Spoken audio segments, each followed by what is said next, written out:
Sorry, ladies and gentlemen, we are starting early. Welcome to Bricking with Brutus. Today, we're going to be doing a set that I've actually been waiting for. Once I've heard that the Lego is going to come out with this set, anxiously waited for them to come out with it and had very high hopes and expectations of the set. And so far, just from the box design, I'm thoroughly impressed with the Singapore set, which you guys are here to see. So I don't know, part of me wants to build anticipation and just make you guys wait. You'll see on the build camera, right?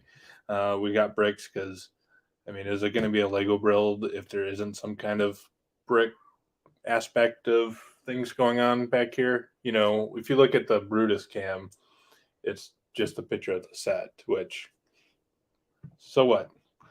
I'm fighting without interns, so we're working through that. So anyway, and we're doing, things are great. Cletus would love to join us, but his honey-do list is out the wazoo. He might stop in later if he gets the time.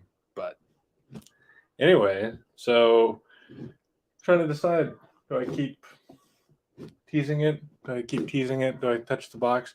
Oh, by the way, there might be another special guest that pops his head in. Anything more than that, I got to run to a different computer and allow them in. There's one in studio with me today. He might make his voice be heard, and that's okay. But if he makes himself be heard or known, I'll let you guys know who that special guest is. But anyway, so I would like to also say that the reason why I was so excited and waited for the Singapore set is because I've been to Singapore. It's a very beautiful country. Some of these landmarks I've seen when I was there, some of which I actually got to visit or just see from a distance and wish that I actually got to go up and get up close and personal, if that makes sense.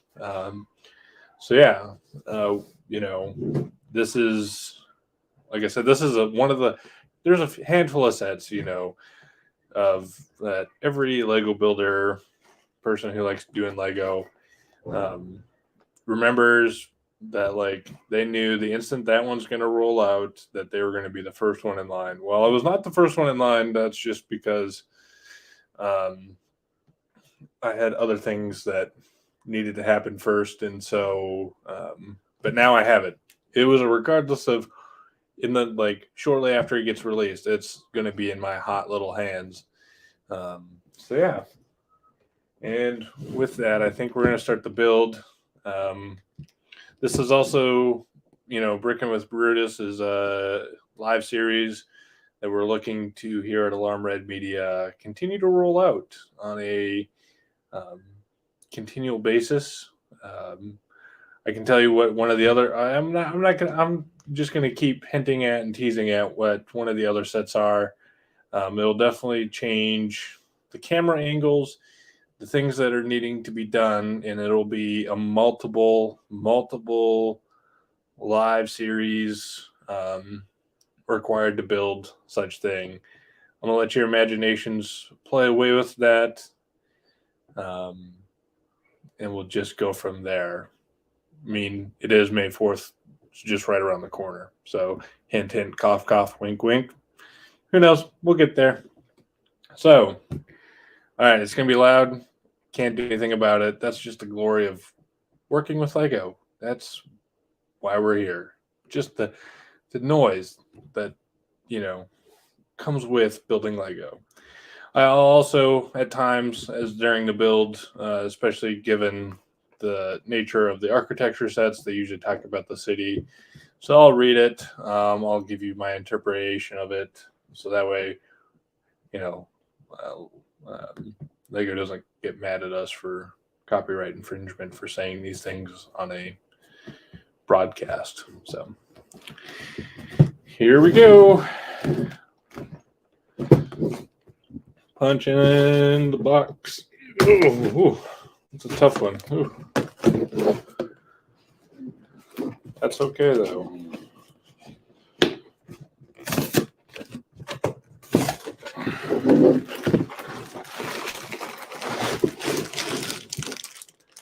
All right. So I got the digital book up on the iPad, and that's just because it's easier for me. It doesn't hurt my neck as much looking down at a book like this versus this, and it also allows me to interact with you guys a lot more. And that's what we're here to do: is interact, talk Lego.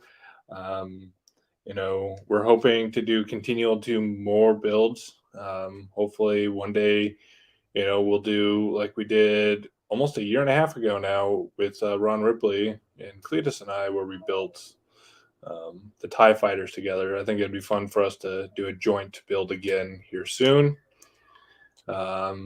So yeah, we'll, keep you guys posted.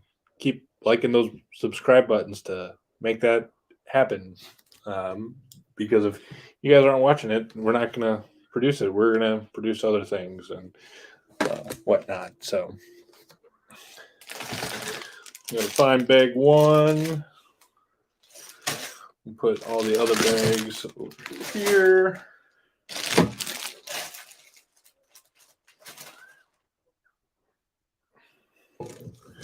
All right, bag one, here we go.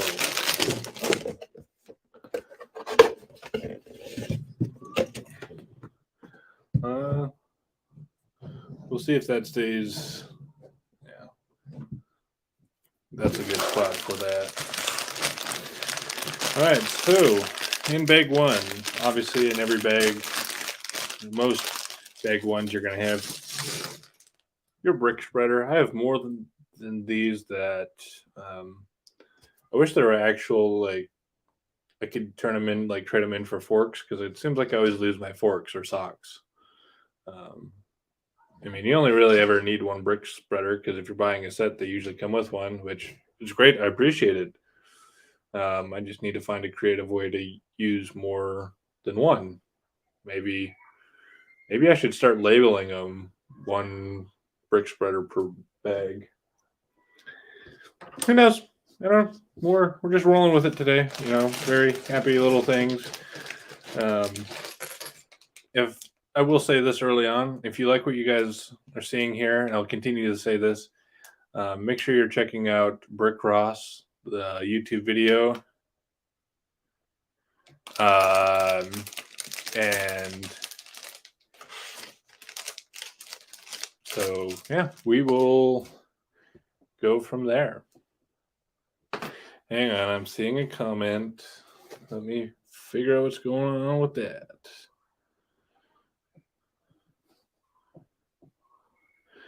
Hang on.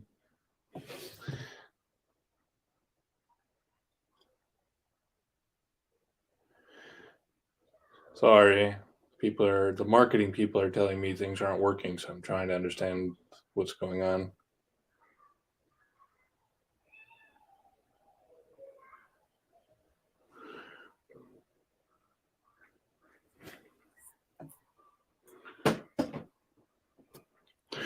We're working through it. We still have a lot of kinks to work out. This is the first iteration of what we're doing, and we're going to keep rolling with it. So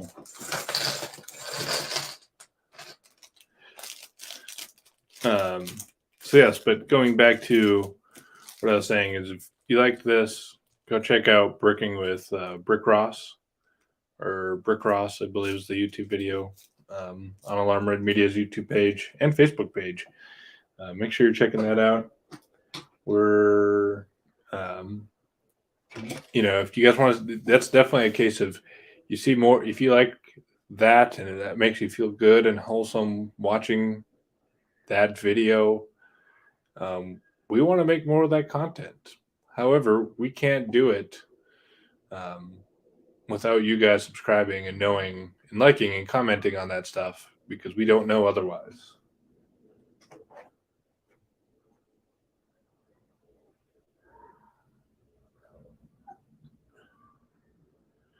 Hang on, marketing's working with me here.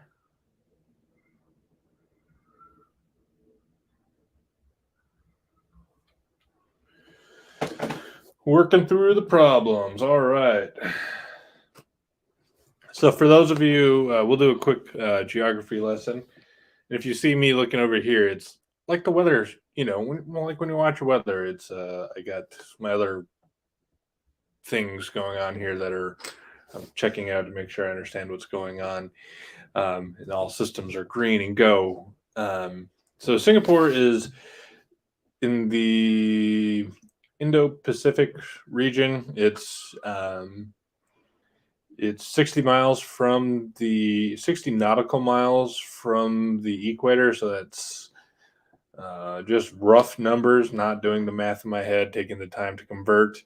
It's going to be about 80 miles from the actual equator. Singapore is also an island nation. And so one of the cool things I like about Singapore is that no building looks the same.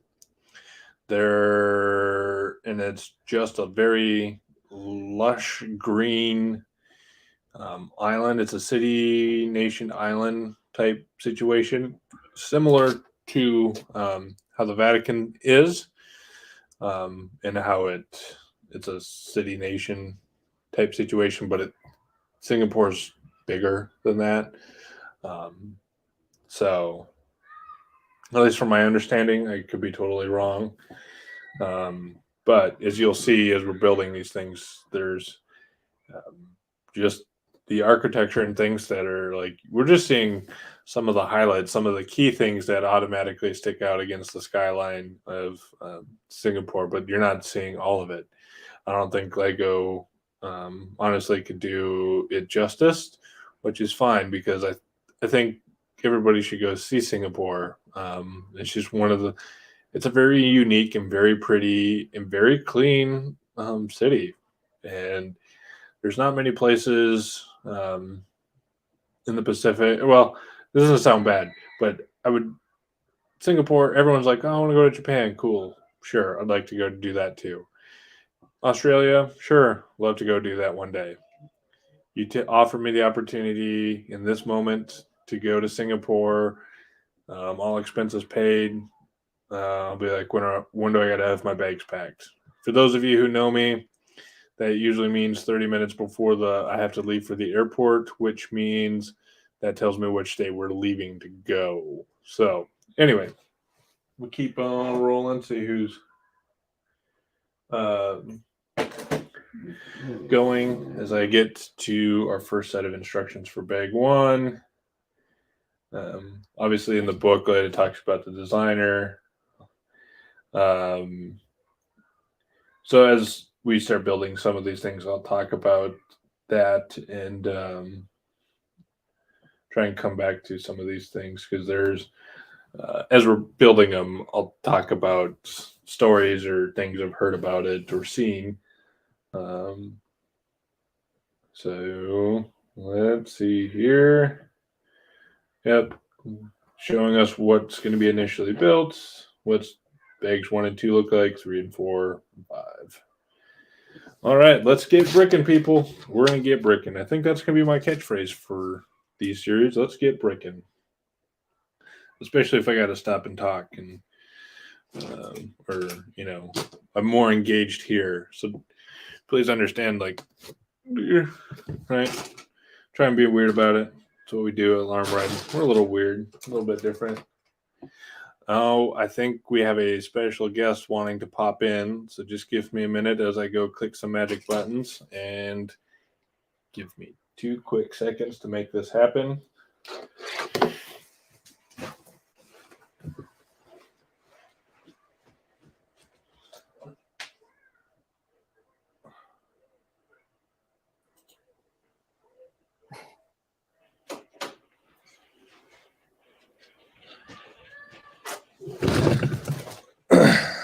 All right, ladies and gentlemen, this is my friend Therese.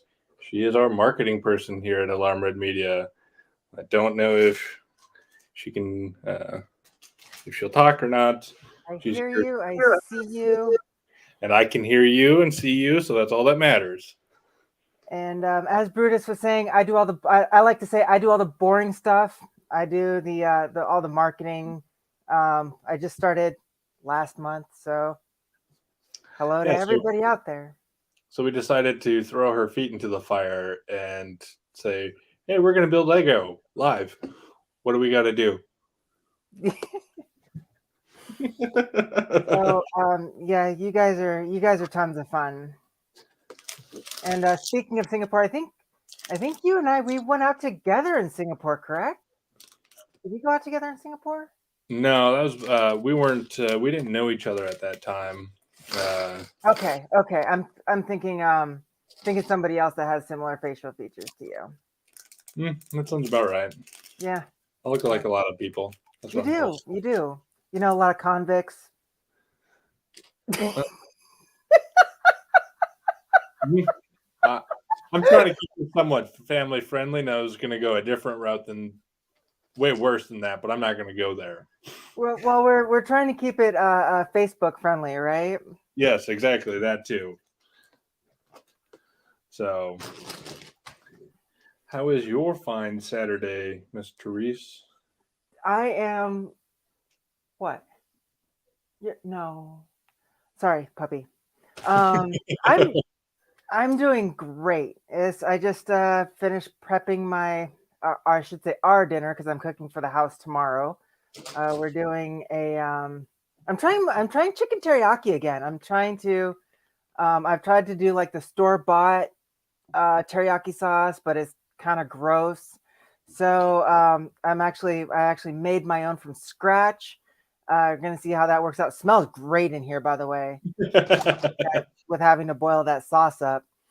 And then, as you can see behind me, I am working on yet another painting. Let me turn the light on. See if that helps. Oh, that washed it out even more. As I was chatting with you earlier, there, Brutus. My camera quality isn't that great. I'm actually using my Chromebook because apparently your streaming service that you go through does not appreciate Mac products. So, So um, I will tell you, if you look at the build cam, it's my laptop right here yeah, is a MacBook, and you just have to be in Google Chrome I on your don't have MacBook. Chromebook. I don't have Chrome on my MacBook. Yeah. So, and I don't intend on downloading Chrome on my MacBook.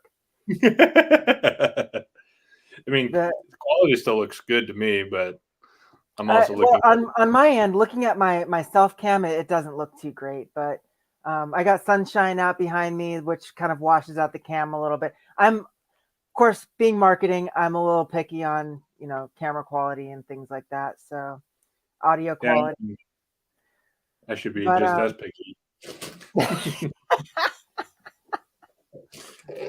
as I'm the one so sitting here under the hot lights doing this and being like, I hope I picked the right cameras to do this. right. So not only that, but hey, got my space pirate marketing swag just today in the mail. Looks Woohoo! great.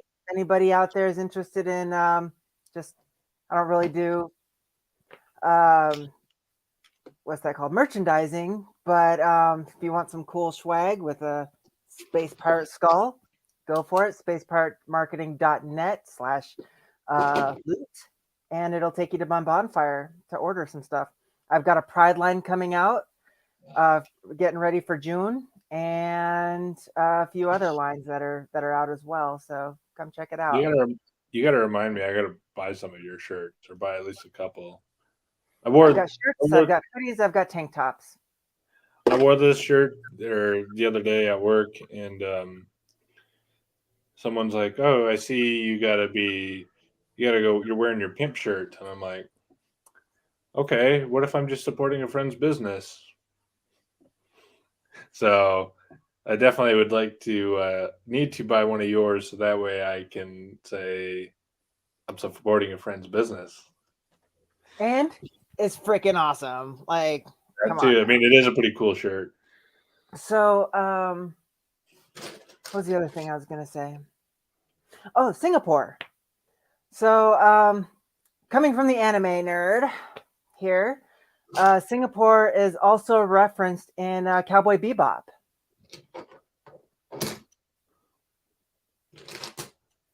I don't know if anybody would be interested in that, but the in one of the episodes, it actually shows the water spitting merlions, and it is actually referring to Singapore in that particular episode. And the merlion is actually one of the main attractions in Singapore, which is actually really cool. It's really pretty. If anybody ever gets to go there, highly recommended. Um, and there's a whole history behind the merlion as well, and what it represents. Hope I'm not like stepping on your toes with some of this. No, I'm actually appreciating it because it's helping fill the silence that would just be me as Oh, I'm looking for pieces. So yes, please continue. I will It's, continue then. I love I would be more it. than happy to continue. So the merlion actually represents, I believe, prosperity, mostly financial prosperity, which is kind of indicative to Singapore, being it is actually a very rich country, as Brutus pointed out early on in the show. Very clean, very and very actually very wealthy. It's a trading port. Has been for centuries, as it was referenced in Pirates of the Caribbean. That's Um, just where I was gonna go with it too. I was like, I think they even in Pirates of the Caribbean reference it. So you know, they do reference it in Pirates of the Caribbean, but I don't think it was at the time it was known as Singapore. I think it was known as something else. Um, but either way, Pirates of the Caribbean referenced it because everybody knows Singapore. It is a trading port, and it is on one of the big, actually the world's busiest shipping routes in the world. I just repeated myself there, and I know I make fun of you for repeating yourself. what do you mean? The I world's haven't repeated. busiest shipping lanes goes right past Singapore. A lot of goods go in and out of Singapore. Um, we mentioned the cleanliness. We talked about the cleanliness a little bit, and there's reasoning behind that. Is largely because Singapore is very draconian. Actually, it's literally the definition of a police state. Um, a person can pretty much be, and I'm not saying this to scare anybody out there, because Singapore is ridiculously safe. As a woman, I felt super safe out there in Singapore. Day, night, I've wandered through back alleys and all sorts of places in Singapore and felt totally safe. The people are very respectful, very nice, very accommodating to travelers and foreigners, more so than most of the countries that we've visited there, Brutus. So You know, what's also funny is that I didn't know at the time. I didn't find out until after we left Singapore that we will keep going back to this whole cleanliness thing, but like even the street food in Singapore is held to a very high standard compared to other places. even here in the United States, that's correct. Yeah. Like Singapore, like I would probably eat, if I dropped my hot dog, I would probably eat it off the street. Uh, Like no joke. I mean, I wouldn't say no joke. I am joking. I probably wouldn't do that. But let me get these off my face. So the person that I did end up going out with during that port visit, that I mentioned, kind of has some of the same facial features as you. He and I ended up going to a fish market, and in most countries, I would not, if it looked the way that it did in any other country, even here in the States, I would stay away from that. I would probably get traveler's diarrhea just from looking at that place. But knowing that it is Singapore and their ridiculously high standards, uh, especially their food standards, I had some of the best and freshest seafood I've probably ever had in my life, and it was amazing, absolutely amazing. So, and the reasoning behind that is because, like I said, it's a police state, right? It's a very draconian type area. So, is a person can get fined. They're very big on fines. They say Singapore is a fine place to live. They've actually turned it into a marketing thing. It's on T-shirts and coffee cups and beach towels and things like that. They've actually turned it. It's kind of their own little running joke there in Singapore, but it's actually true.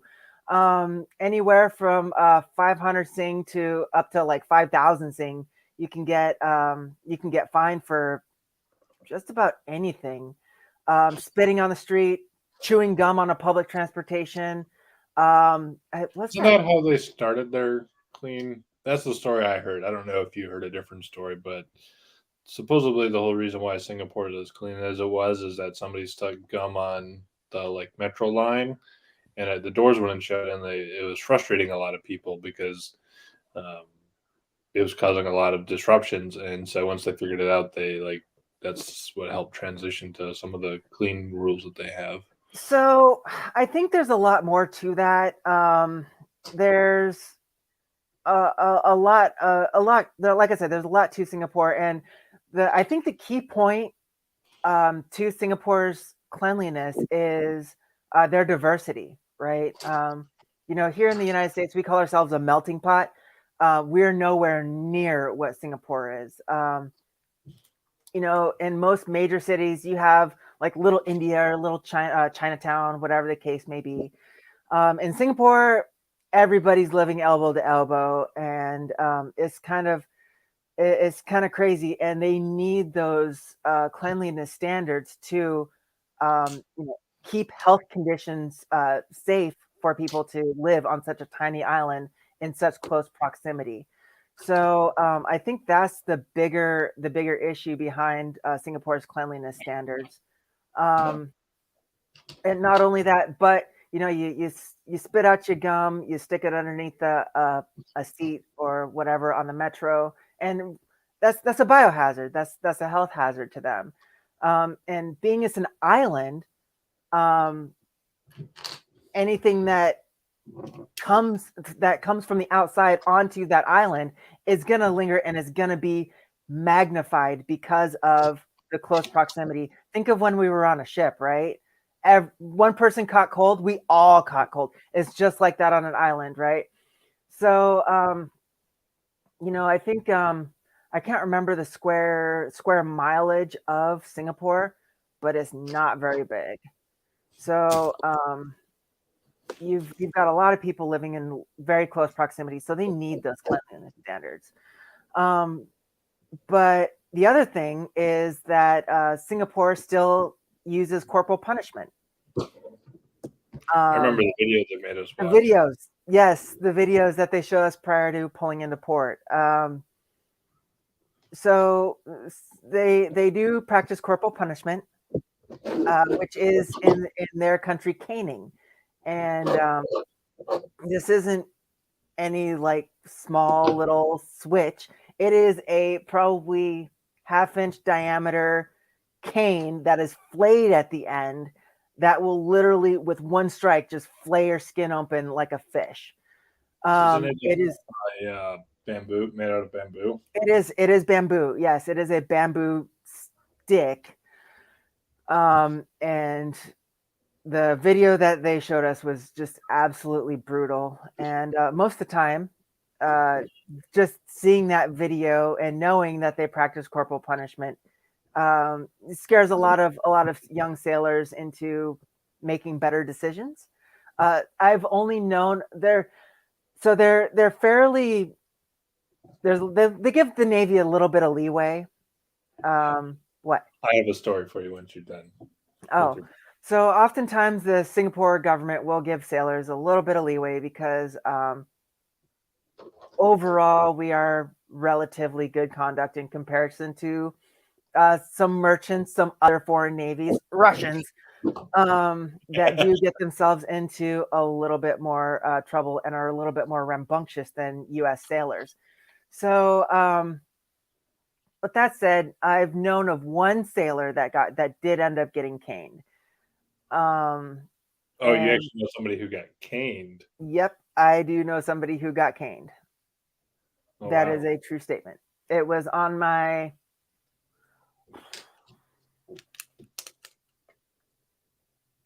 gosh, I can't even. Oh, it was on my first tour on the Stennis. Yep. Oh yeah. Somebody I know. Somebody I won't say I know them, but I heard firsthand that that person did get put in jail and got sentenced to a caning. Oh wow. So, yep, that is definitely a real thing. So my story is the first night we were there, the executive officer, so the number 2 on the ship, said, "Hey, don't go out and do shots."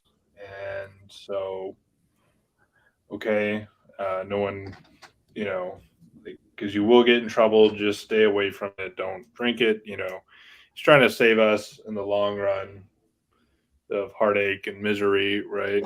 And trying to figure out this piece here. Okay, I think that's it. So I remember that exact speech, by the way. He said it over the intercom system, the 1MC we call it, and I do remember that. He said pretty much exactly what Brutus was just saying. It's very easy to get in trouble there if you have alcohol in your system. And so this individual that I'm going to reference decided that it was okay. Screwed up. Well, yeah, they screwed up, and I'm screwing up now too.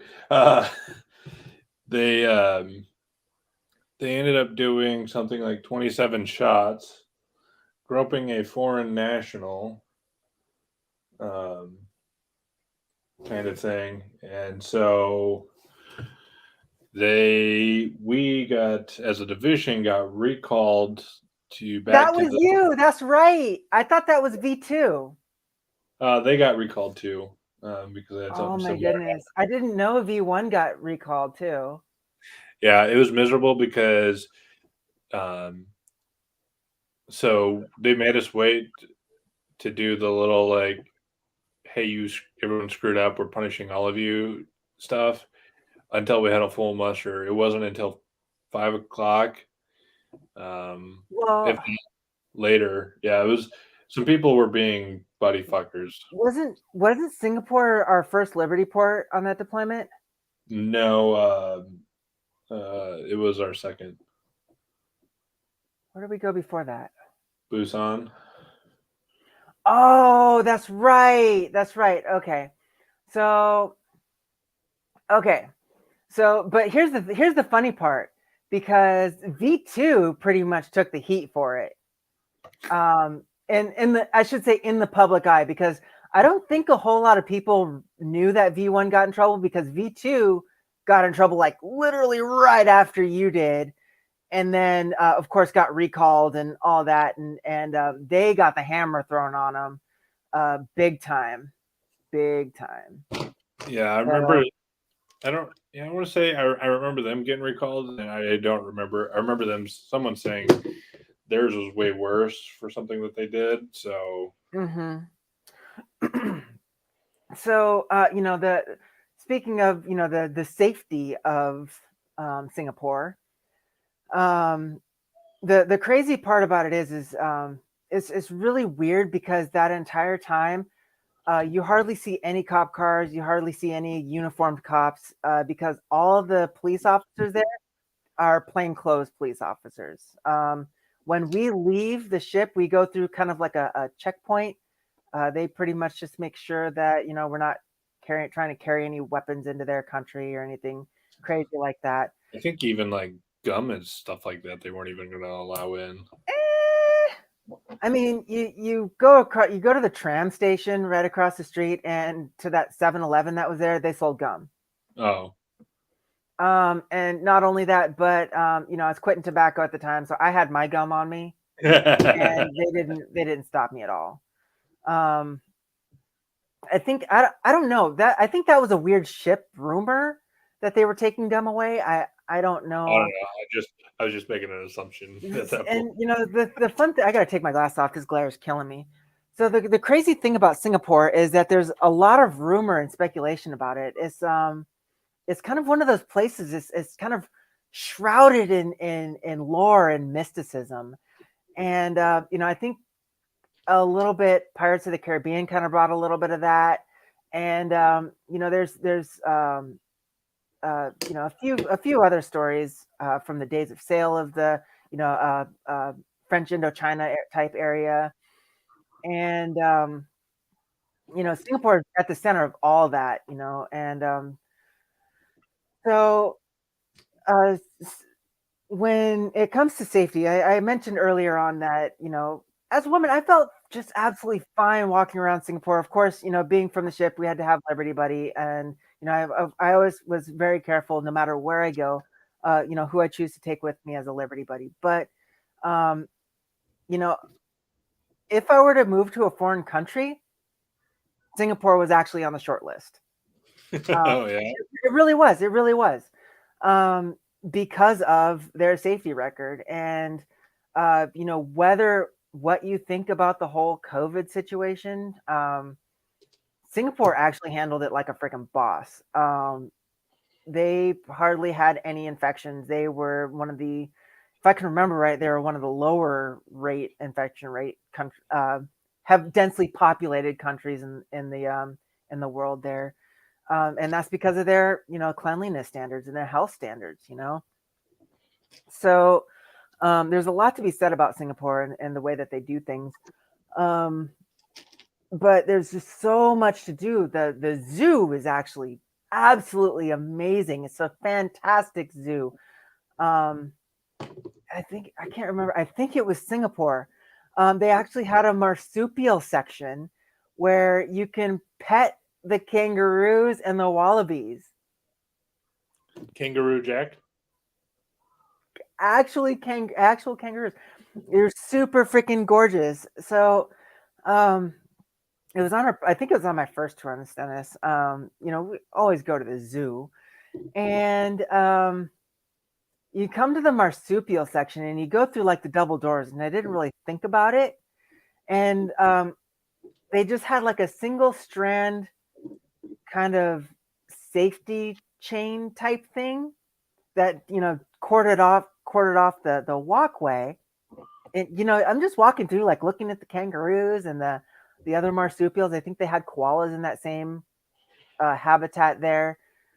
And all of a sudden, one of the wallabies just like goes bloop right underneath the chain there. I was like, and the little wallaby like came up to me and like let me pet him and everything.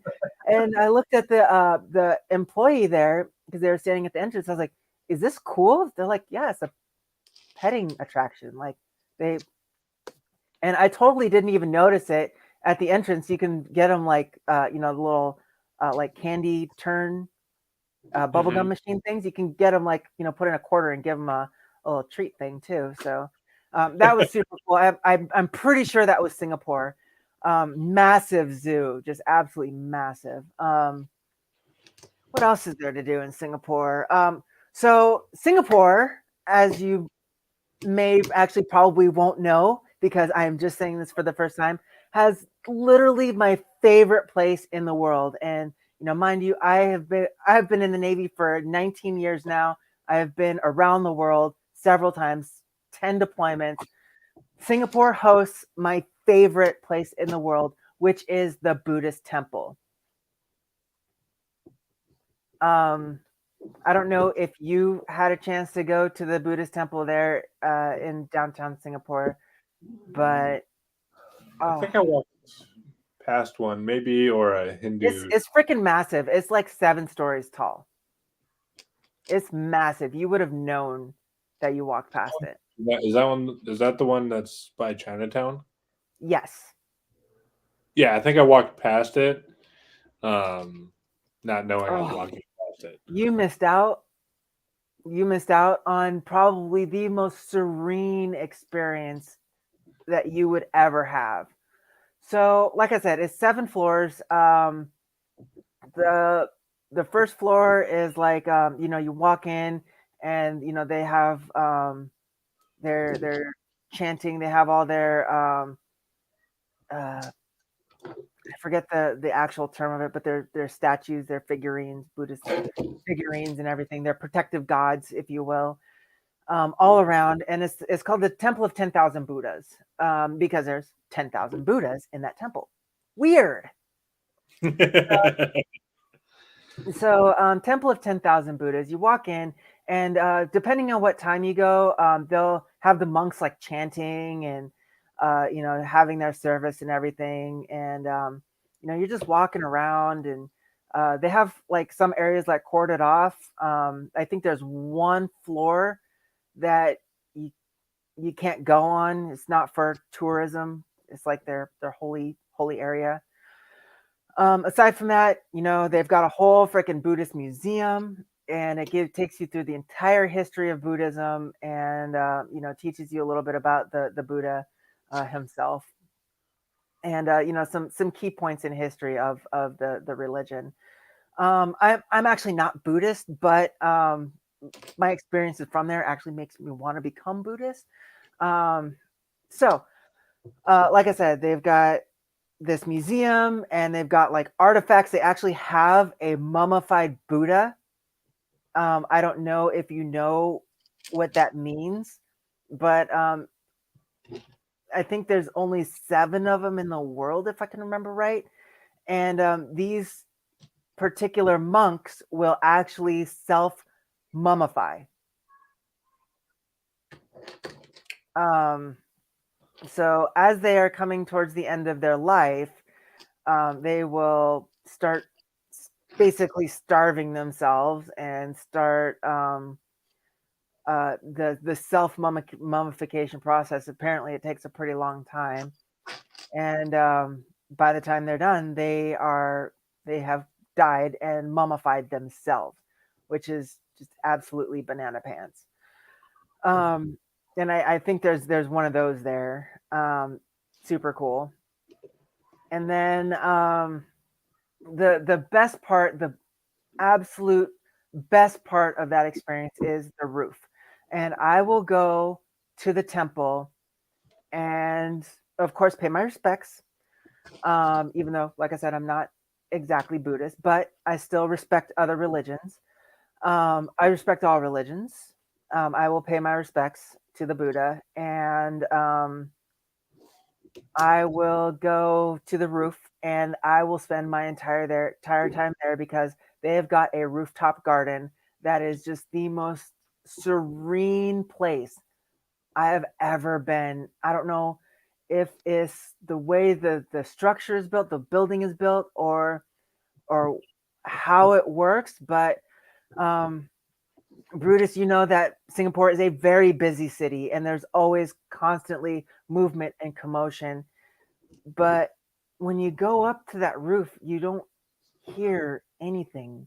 It's just the quietest, most peaceful garden that I have ever been to.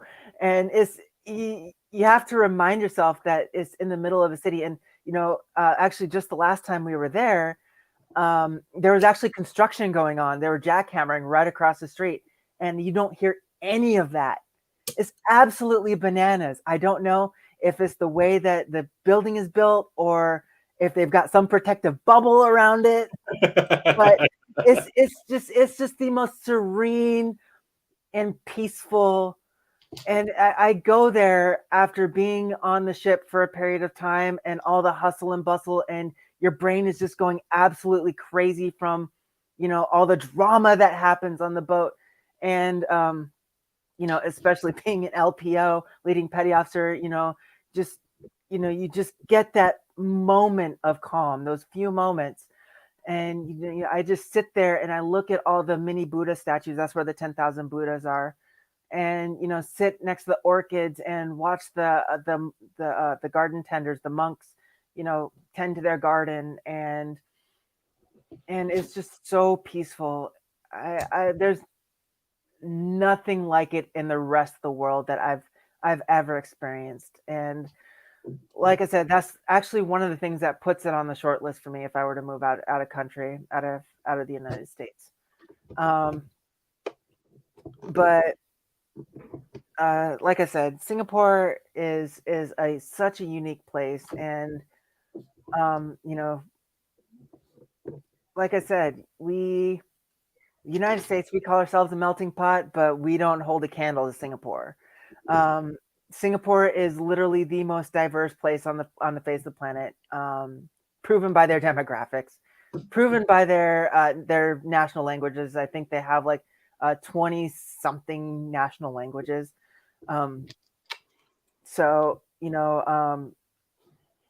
it's definitely one of those places that where everybody is welcome, and as long as you mind your P's and Q's, Which is another it's one of those a sayings. great place to live, and for a woman, it's a very safe place because they actually have very strict laws, and I spoke of their draconian attitude towards law. There's actually a law on the books which is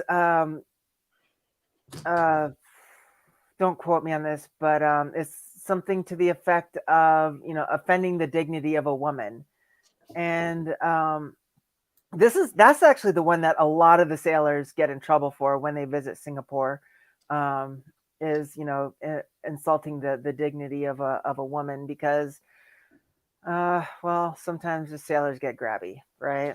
That's So the case of and mine. actually, so according to this particular sailor story, he was at a coffee shop daytime, um, according to him, not drinking, and he was talking to the barista and chatting it up with her, and he uh, reached over and did kind of a buddy hug, right?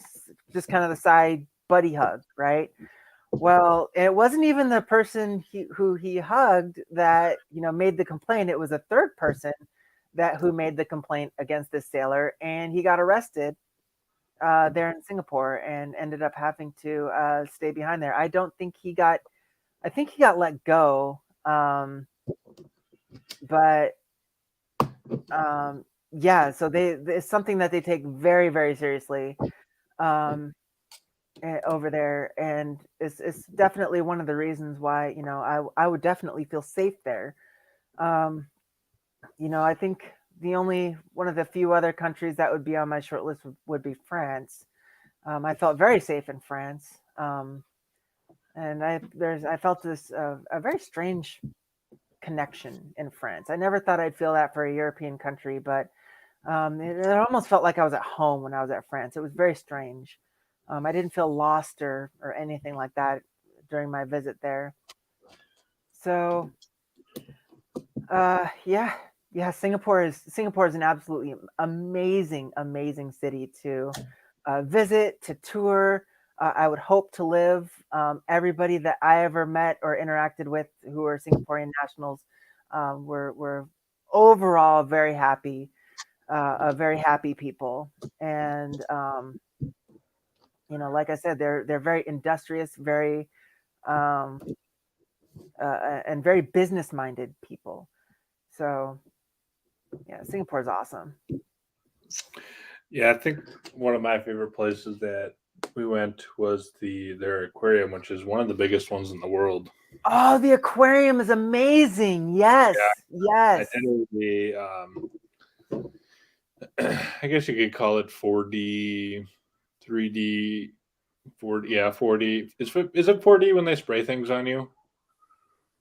It's okay. So from a marketing perspective, it's experiential, right? It's giving the visitor an experience, right? So Right. So anyway, I did this thing. They showed this video. They had this other ship before you walk into the theater, and then the ship, and then you go do this like little video, and then like you go through a storm, and then that's where you get sprayed, and then the you start sinking, and then all of a sudden you're now on like the floor, and you can walk out into the aquarium, and you walk out to this aquarium area, and it's a shipwreck. oh, cool. Yeah, it's a really cool, totally worth the money. experience. So, Let's see what else is there in Singapore. Let's see. I already mentioned Merlion Park. Absolutely amazing. I think did they get a Ferris wheel? I think they got a Ferris wheel or something. I think every major city got a freaking Ferris wheel now. yeah, everyone's getting a Ferris wheel. I mentioned the zoo, the Buddhist temple. There's Little India.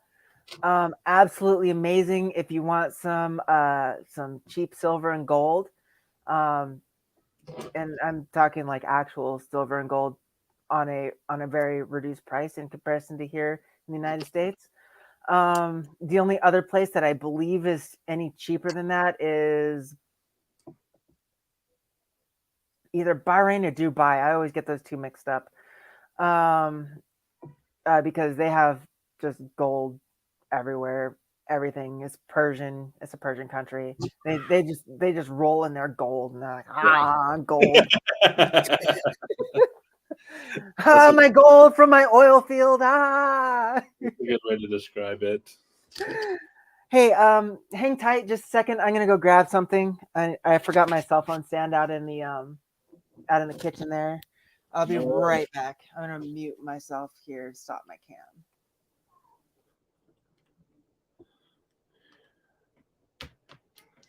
So yeah, as you can tell, we have very fond memories and stories of wanting to go back, and it's just an experience that you can't describe without, about anything about Singapore. I don't.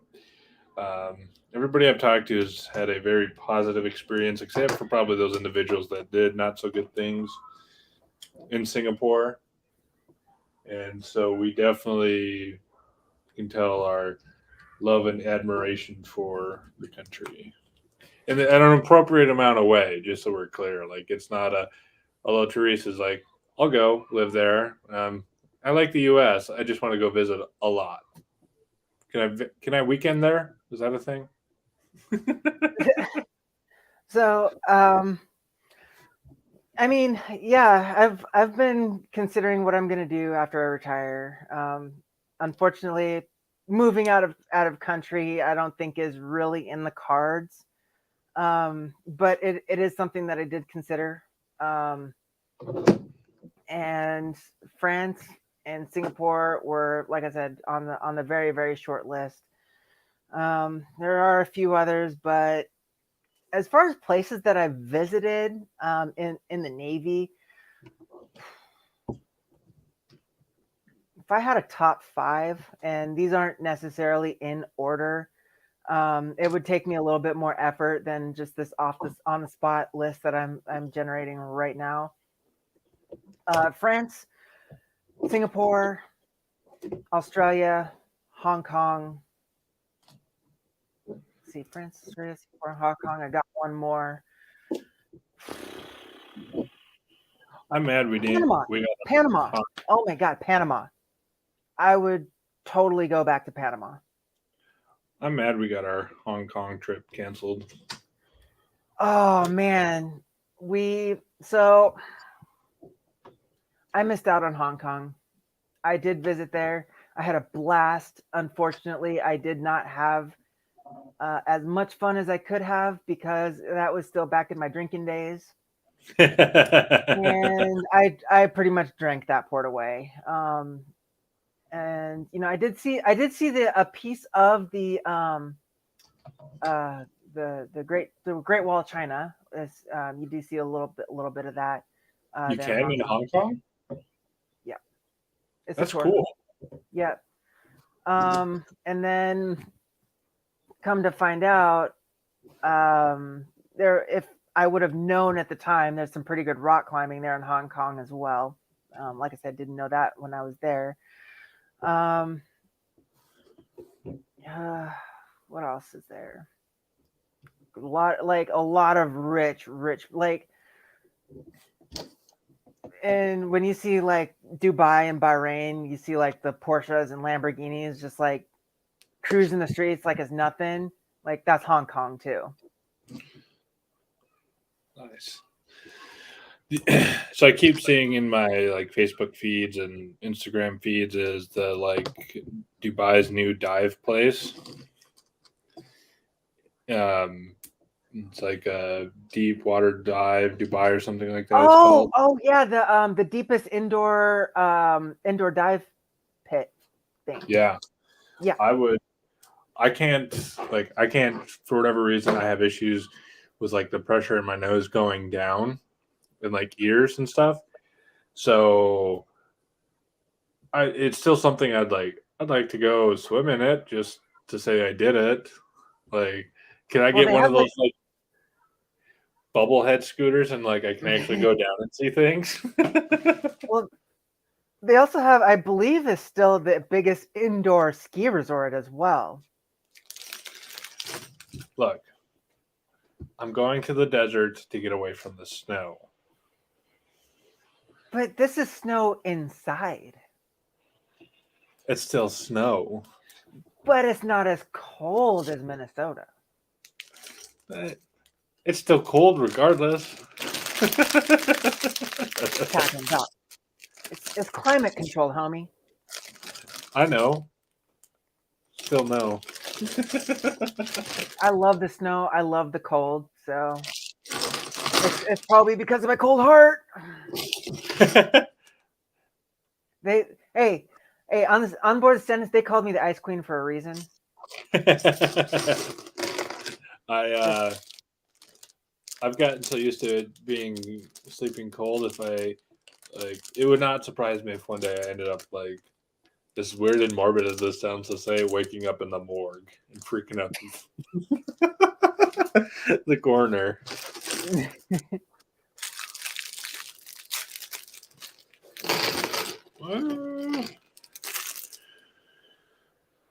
Oh, so have you had a good weekend so far? It's actually going very well. It's going very well. I'm here at the house by myself. All my roommates are out, so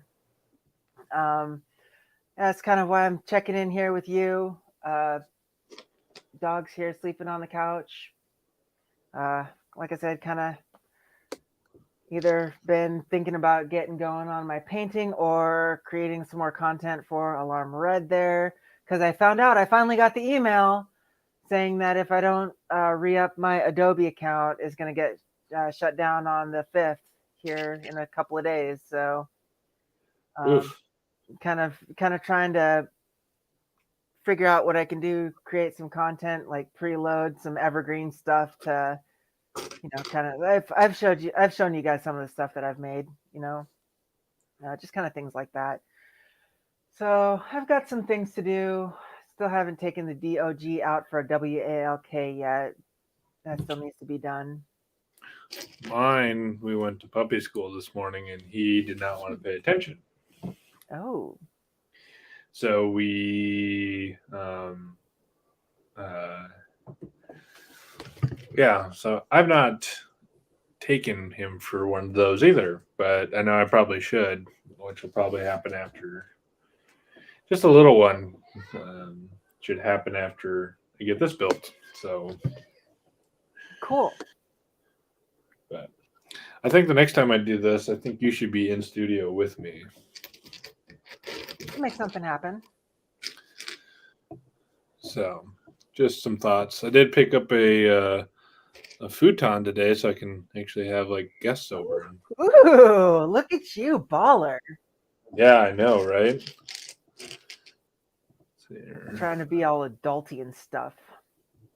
Yeah, I told somebody, I was like, "Hey, you can come over," and I was like, "Oh wait, I probably should get you someplace to sit that isn't." BYOC, bring your own chair. Yeah.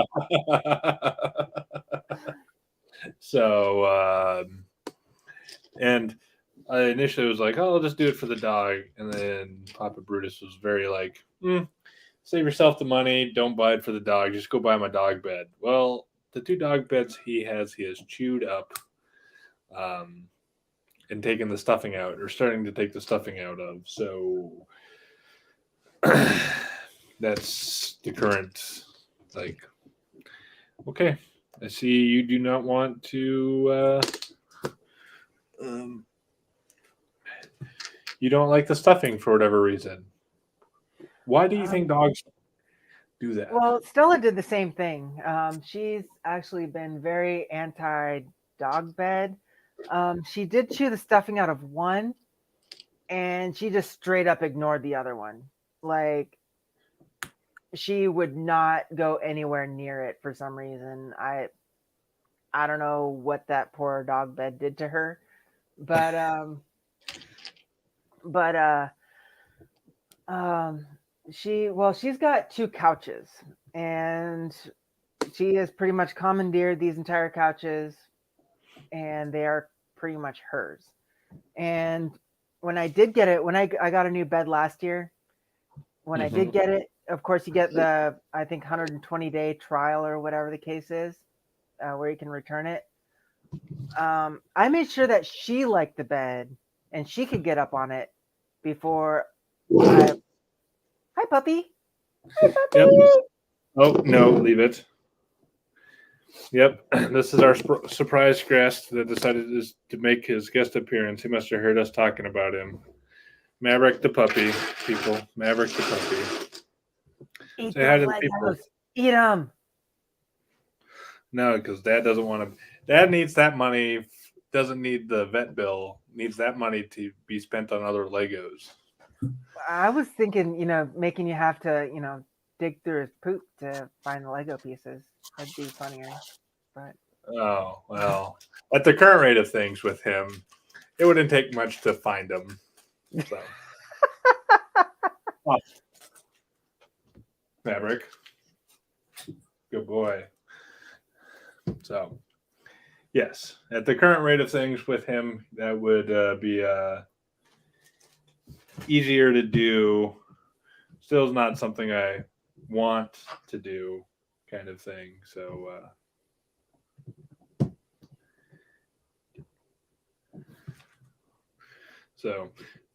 yeah. What else was I gonna say? You're so full of words today. What other fun craziness is going on? Yeah, that's what I know currently. I'm trying to think of. Yeah, and somebody didn't like puppy school this morning. He did not want to listen. He's the class talker, by the way. oh, really? Yeah.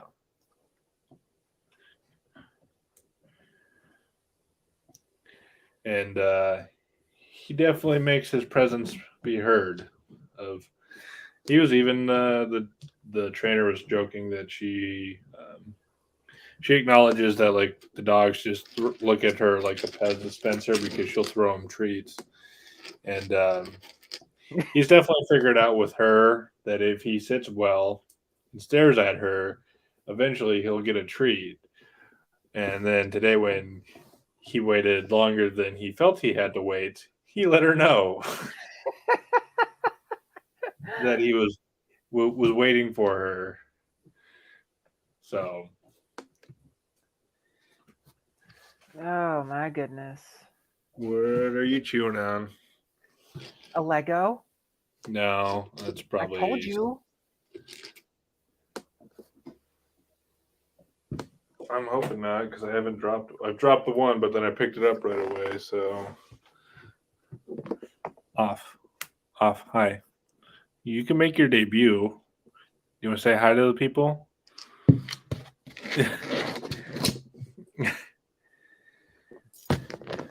You're supposed to come say hi in front of the camera. You're trying to talk in. Oh, are you trying to do that camera? Okay, that's fine, Mr. Maverick. So,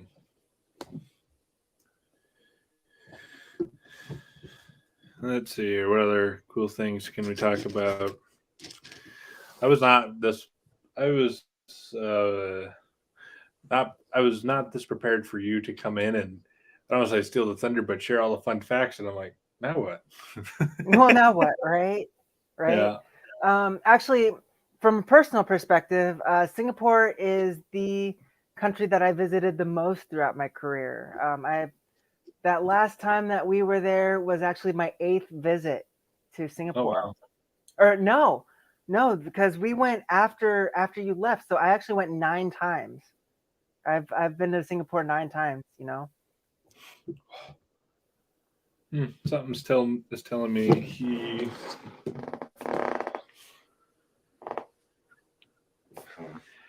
I think we had a bowel movement, people.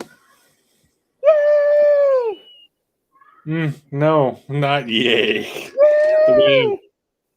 currently trapped into this build does not allow for easy exit to go locate said smell. Well, you know, looking on the bright side, at least you can look for that Lego piece. Yeah.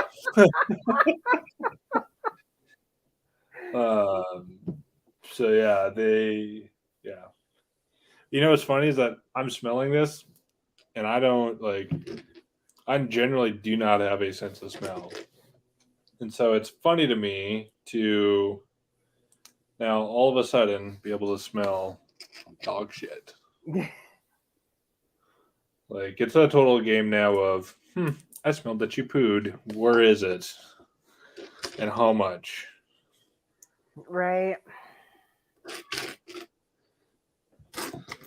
So yeah. Yeah. Oh, wrong piece. There we go. Totally glad I decided to. The last Lego build I did on uh, um, on a green screen, and it didn't look quite as right. So I think I figured out the sweet sauce, making this look good. So, oh, you want to hear a joke? So I wrote a joke, and then somebody at work modified my joke to make it better. So I am tired of getting cut off by Teslas. And then it occurred to me, you can't get even with Teslas the same way you used to get even with any other cars, because you just can't pour sugar in the gas can. But I will tell you that you probably shouldn't pee in the gas can. Speaking from personal experience,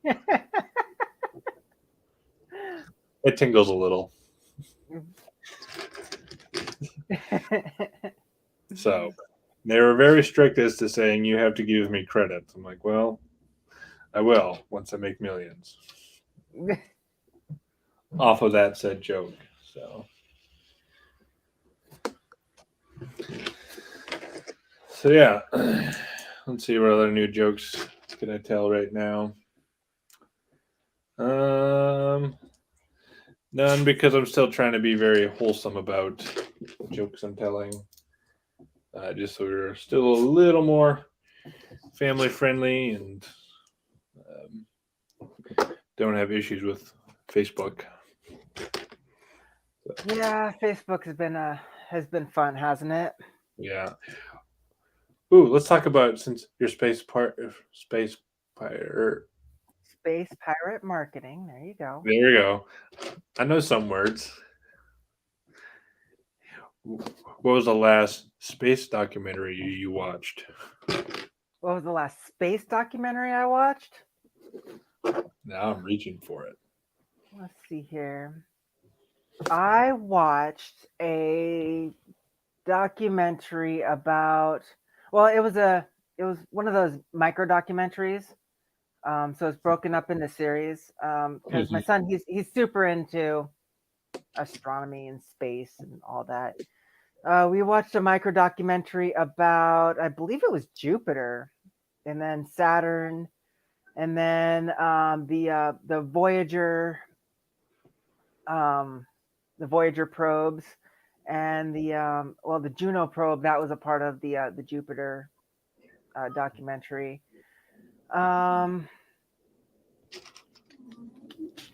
think those are the. I think that was quite a while ago. Not super recent, but actually, my son is the one who named the company because he loves space, as I mentioned, and he loves pirates. and it just so happened to work together because I try to get people space in advertising in a piratey cup way. That's cool. Yeah, that's cool. That's really cool. Now you, the last one I watched was on the Challenger incident. That was good. The other one I think is a good wholesome one to watch is the Inspiration 4 on Netflix about that whole crew mission. Yeah. Okay, yeah. Okay.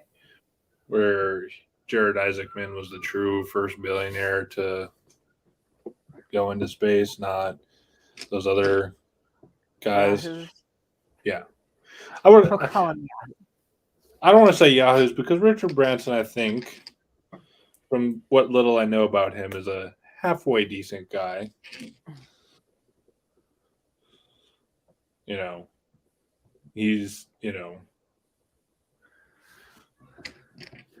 not saying that Bezos isn't, but we pretty much are controlled between Disney and Amazon, so say what you will. Is that an appropriate way to say that?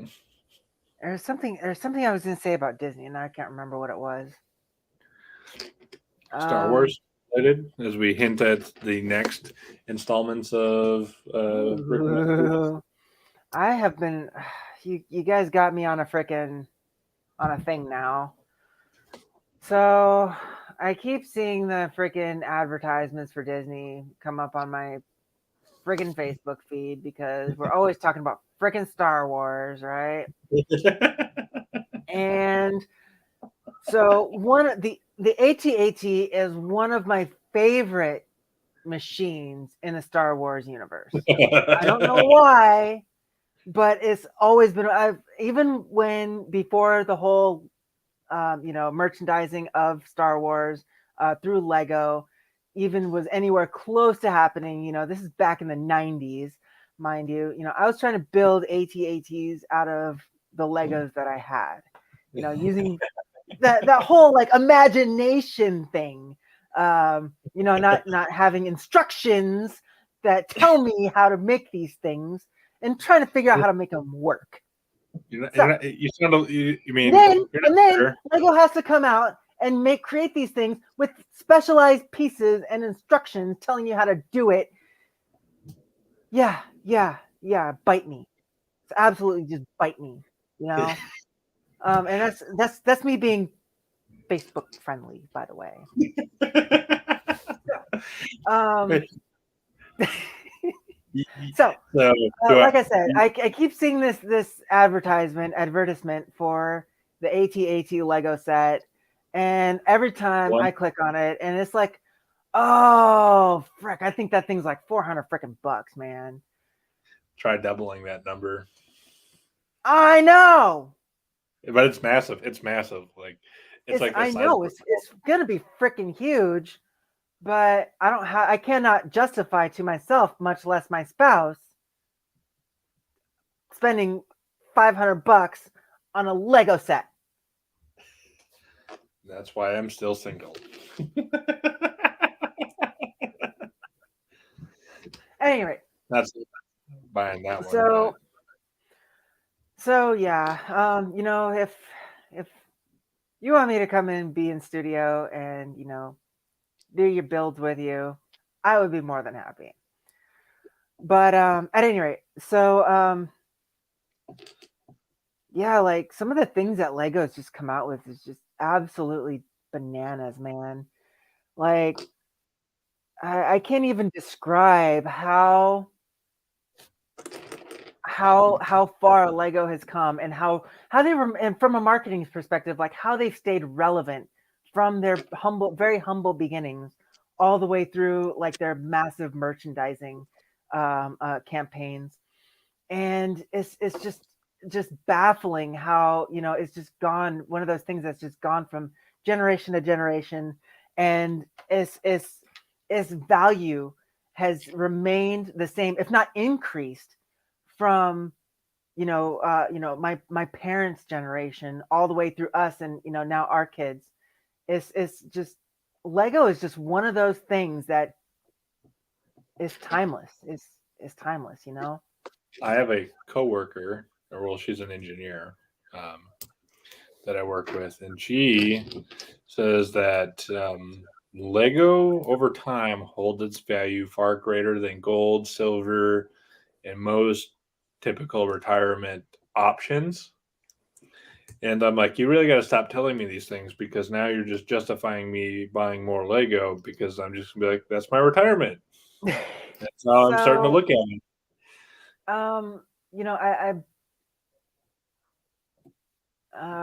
with I don't want to get into financial dialogue, but in short, I kind of beg to differ. I can see the point, but I beg to differ.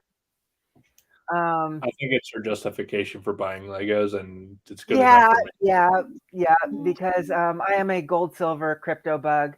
So as we've had those conversations on our very late duty nights, um, but but I think what it is the, like I said, the relevance, the nostalgia, for the adults, the relevance for the next generations, and you know the way that they market themselves. You don't then you got the freaking cartoons in the movies too. Holy, like that's a whole different beast. Like it's just like this endless labyrinth of marketing strategies, and just Lego is one of the ones that just nails it every single time. And the fact that, if you even think about it, you really don't see very many Lego commercials because people know Lego. You Yeah, know, I'm you like, know. other than I think if you follow like their Instagram page, you'll see like Lego ads. But even Well, then, yeah, but I'm talking like on Hulu or Netflix, or yeah, exactly.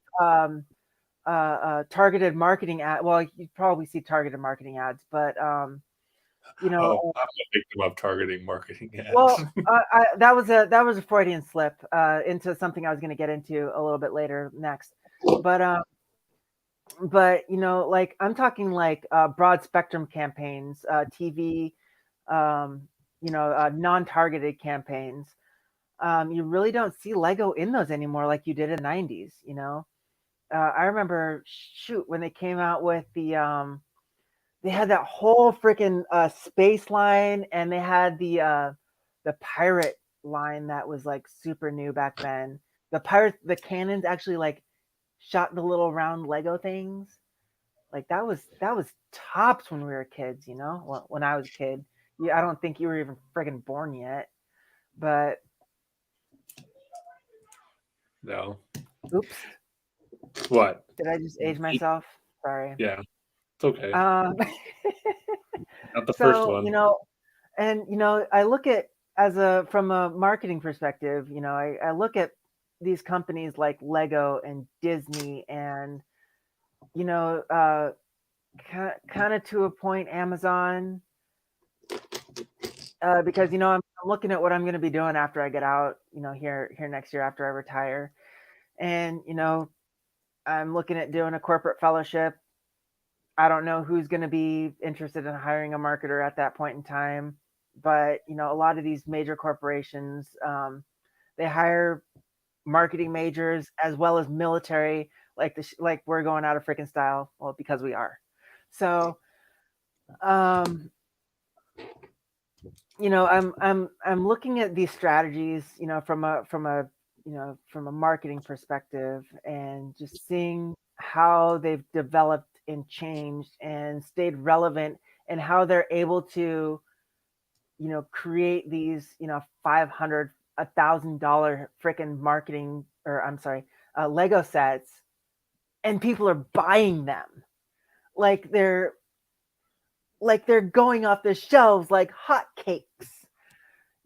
So You're You're talking to a guy who's going to be staying up because the May 4th sale for VIP starts tomorrow, and I want to get my order in because why not? Because I haven't ordered new Star Wars sets in a hot minute. You're killing me, Holmes. You're killing me. But I've got my vices too. I've dropped money on climbing gear, on my guitars, on my instruments. What other?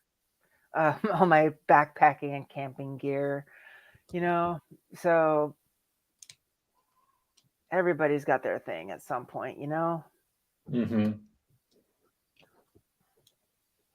Not to mention, all my paint stuff I just dropped. I mean, painting actually isn't that inexpensive of a hobby, I guess we call it, because these little bottles of paint here. I'm not going to show the label. These little bottles of paint here, they're what 2 ounces, 50 cents a pop. Like, if it costs me anything, it costs time. Canvas can kind of get expensive. I'm actually doing. Uh, I can't move that right now. Actually, I'll move myself while you're talking there. As I'm talking, as I'm trying to make sure I'm doing the build right, because now I'm having some finicky pieces. So I'm actually using a black canvas, and that's a little bit different than what I normally do. Aren't you a I traditional? don't have any of my other paintings really too terribly close that I want to share with the world. Oh, what's this? Oh no, not that one. Sometimes I'll do the equivalent of doodling for painting, just to kind of get the juices flowing there. Mm-hmm. And those are all I really have close to me right now. Nothing that I want to show to the world. But black canvas is, of course, you're starting with a black background. So, I actually had to build it up with a really dark gray rather than how I normally do with either a lighter gray or maybe an off-white with a white canvas. Um, so it's been very different, and I don't know if you can tell, but this one's actually um, I'm doing a Milky Way scene, a nighttime Milky Way with some mountains, and I always have a hard time with what I do in the foreground, but I'll figure that out when the time comes.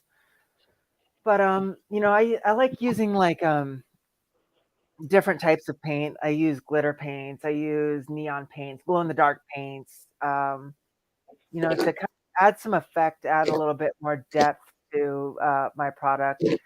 And then I also do lighted projects. So some of them, uh, what I'll do is I'll get like the LED strip lights, and I'll wire it with these strip lights so it like lights up the background, and then it'll light up those neon colors as well, and it creates kind of different effects for the paint, for the paint job as well. So, and one thing I'm kind of trying to angle towards, and I've been really struggling getting it going, is so I have a painting, and what I like to do is this is kind of Thomas Kincaid-esque, is you have a painting, and then I want to be able to turn on the lights and have it be something like different, have something that shows up when you turn on the light that doesn't show when the lights are off. So that's kind of something I've been working towards, and I'm kind of getting there. I'm kind of getting there,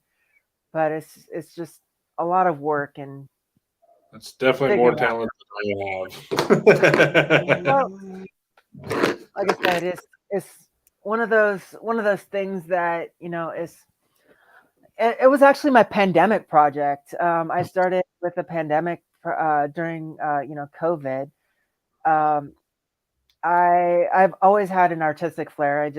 I painted a few paintings in high school when I took art class, but nothing too super serious. And then COVID hit, and we were remote working, and just stuck here in the house. Like, okay, so I need something to do after we've cleaned the house inside and out and, done all the things, everything's freaking immaculate. So, and, streamed and binged the entirety of Netflix, So, I decided to pick up the paintbrush, and at the same time, I started my college classes up again, finished up my bachelor's during that period of time. But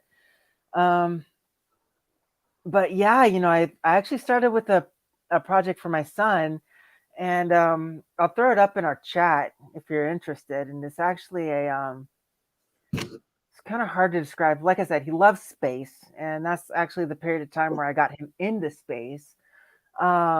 We started watching documentaries and rocket launches and things like that. So what I did is I took 9 10 by 10 canvases, and I pieced them all together and made one big planet out of it, right? And then each canvas is a piece of each planet in the solar system, including the sun. So, and that's actually where I got the idea of the backlighting, because it's also his nightlight. Because the light, it backlights, and the planets like light up. And the idea that was behind that was, when I went to do it, I actually put glow in the dark paint over each of the planets for each planetary symbol, right? And what I wanted to have happen was, when you turn on the lights, those planetary symbols will light up or glow.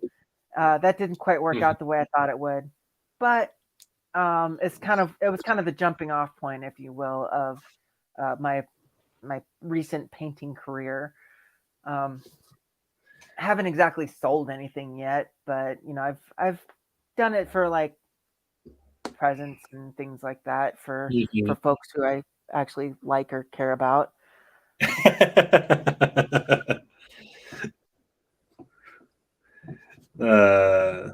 you noticed that you haven't gotten a painting from me yet? I wonder why. I'm just stab. I mean, okay, I see you.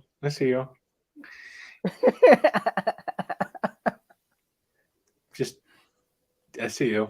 This is all I'm gonna say.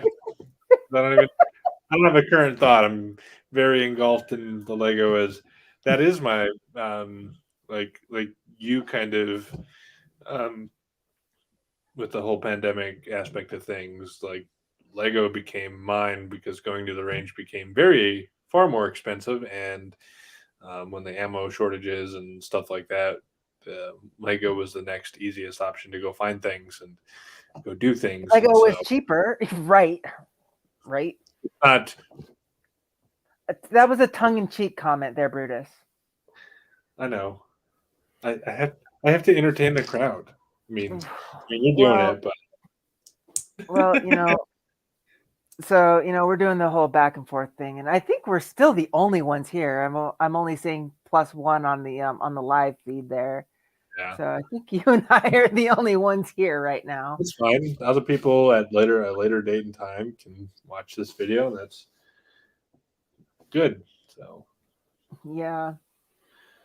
So yeah, that was my pandemic thing, and it's kind of evolved from there. So yeah, I definitely although I really got to stop buying Lego because I'm really starting to run out of space and starting to wonder where I need to put things. But I'm also like, that means I just got to buy a house now. Ooh. Right? Is your VA benefit? Yeah.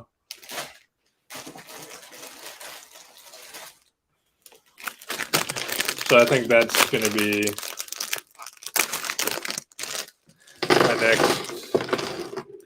in the next like 6-7 months of looking for a house.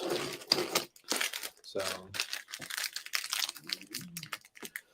the life goal currently of go get a house so I can buy more Lego.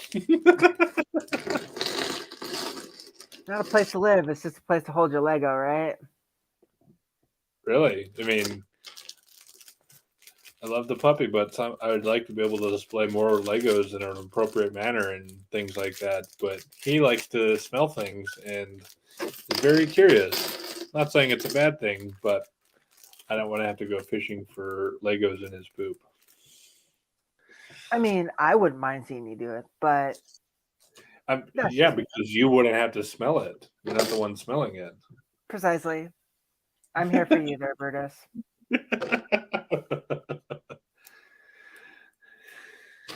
Yep. Let's see here. Did I screw this up already? Yes, you did.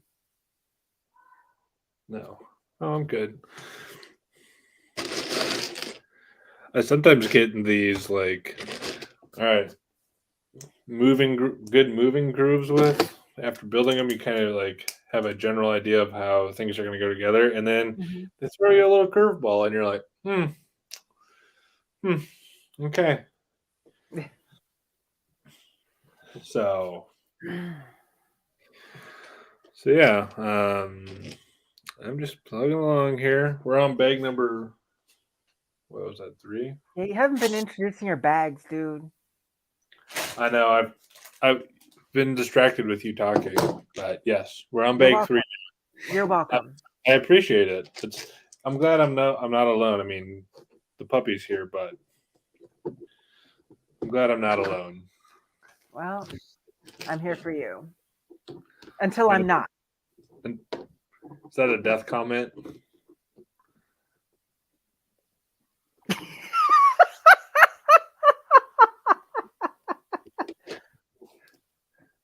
Do I need to be concerned?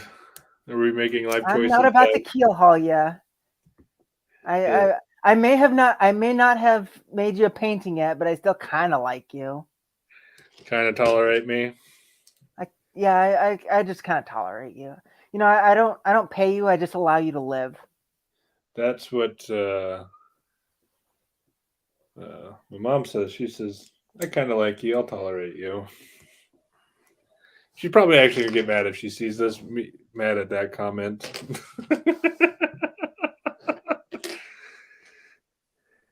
Say hi, Mom. Oh, my mom. Oh, hey, for you and anybody else out there, do not forget Sunday, not this Sunday, but next Sunday is Mother's Day.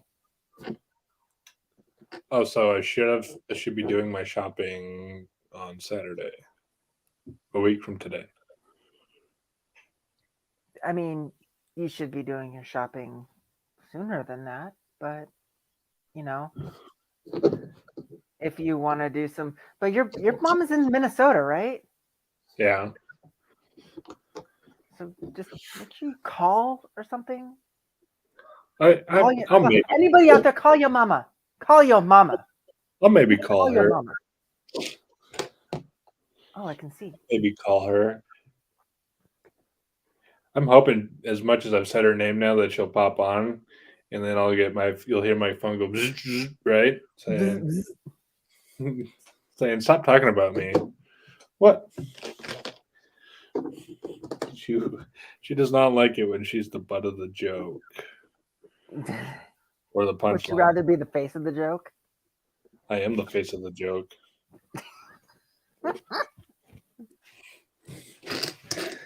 Oh. Now. Time to be hot. Dun, dun, dun, dun, dun.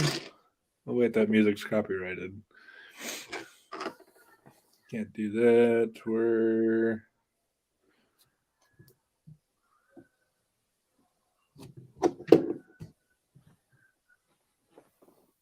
Okay, that's right. So far, I'm always paranoid when I can't find a piece that it's a missing from the bag, because I've heard horror stories of people opening up sets and have been missing pieces, and I'm very paranoid about it happening to me at some point. Oh no.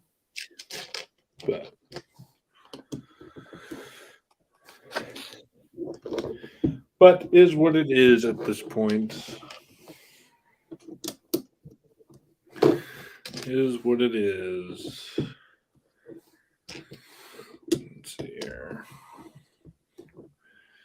Dun, dun, dun, dun, dun. Oh my goodness. Just building the one Raffles place. That's what we're building currently of the set. So it's actually this white building on the behind me. This one right The here. boat. No, that's not the boat. No, it's the triangular looking building. Yeah.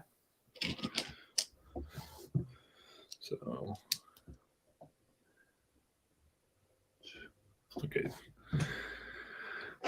So yeah, let's see here. What other fun, exciting things can we tell you? Yeah, I'm kind of trying to look up some things to talk about. Yeah, we should probably plan these out a little bit better, longer lead time, But you got to start somewhere. That's the thing, right? right? And we gotta, and I think it's a matter of just getting back into the groove of things. We haven't done something like this in a long time. That's also true. So we're That's very just true. knocking the rust off of us.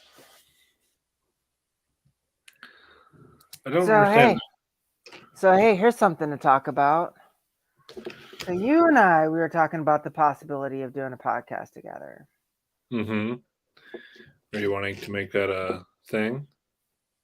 It's on my list of possibilities. I don't know what my bandwidth is going to be quite yet, but it's on the list of my possibilities. Oh yeah, because I'll tell you right now, I got the bandwidth because Homeboy's not getting a whole lot of stage time, and if we can do it with the puppy being present in either location, your place or mine. Well, my place isn't going to be very, because don't forget, this isn't normal. I normally have roommates and kids and things going on. True. So a puppy is probably going to be much easier to manage than 2 kids and a dog, and fair. two roommates. Yeah, fair. So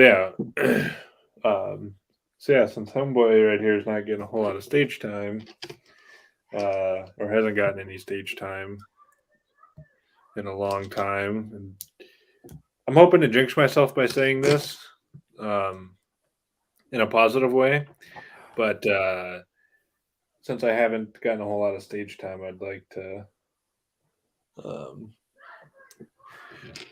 go back and if be like, oh yeah, I have all the time in the world because I'm not getting stage time doing that, or vice versa, kind of thing. So now, watch.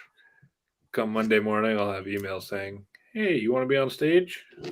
Yes, I do. But so that means I'm just saying I have the bandwidth to take that project on. So yeah, it's kind of something I've been kicking around. Keep kicking it around. I mean, all you're doing is teasing me for a good time.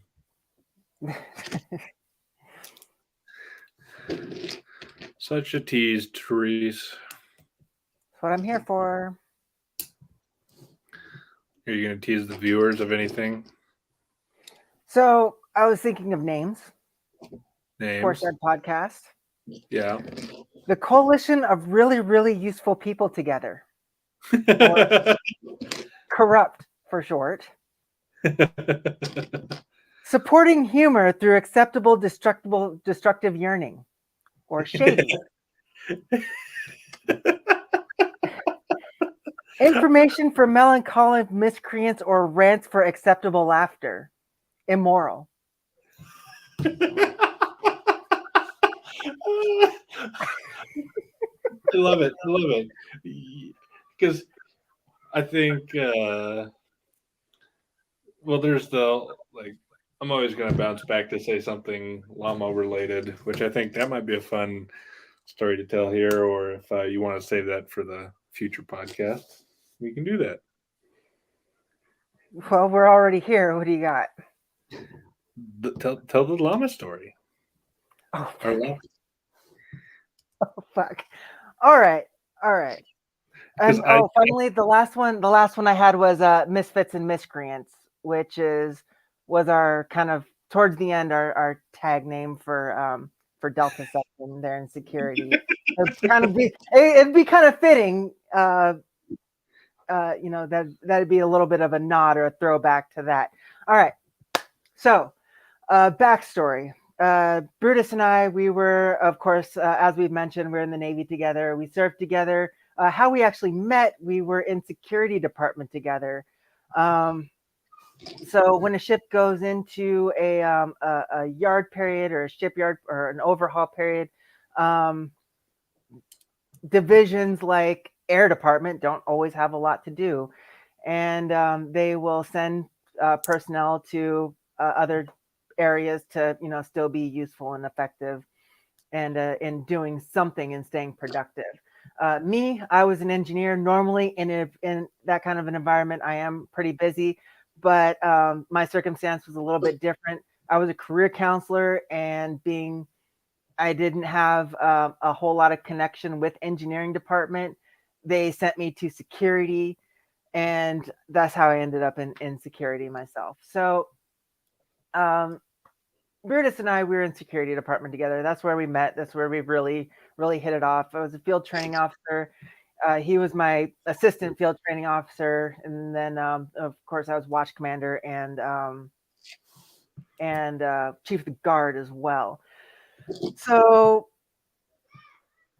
we rotated to night shift, and night shift is always fun. You always get to see it's either 0 or 1,000 miles per hour. There is no in between.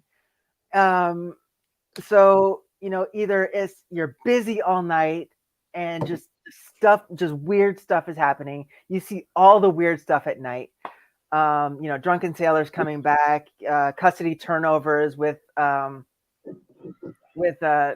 civilian police department, local police departments, whatever. So like I said, it's either 0 or 100 miles an hour. There's no in between. So in our downtime, which oftentimes there was a lot of downtime, we would hatch schemes. We would hatch all sorts of different schemes. And the one we actually kind of came close to following through with.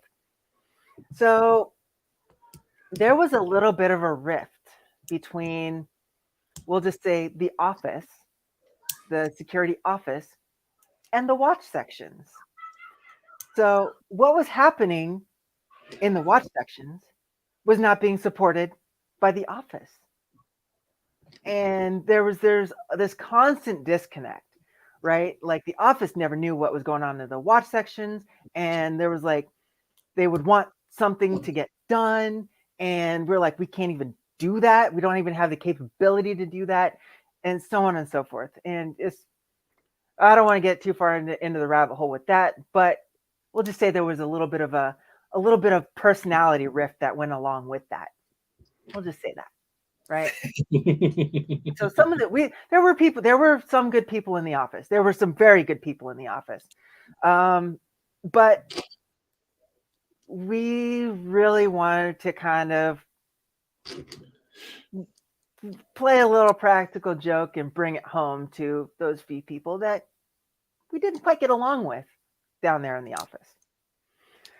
So we started hatching schemes, and we don't want to get into too much trouble. We just wanted a little bit of innocent fun, so we didn't want to hurt anybody. We didn't want to damage too much property, so the whole conversation about how much property damage would be acceptable without us getting into trouble and going to captain's mast, that actually came into question.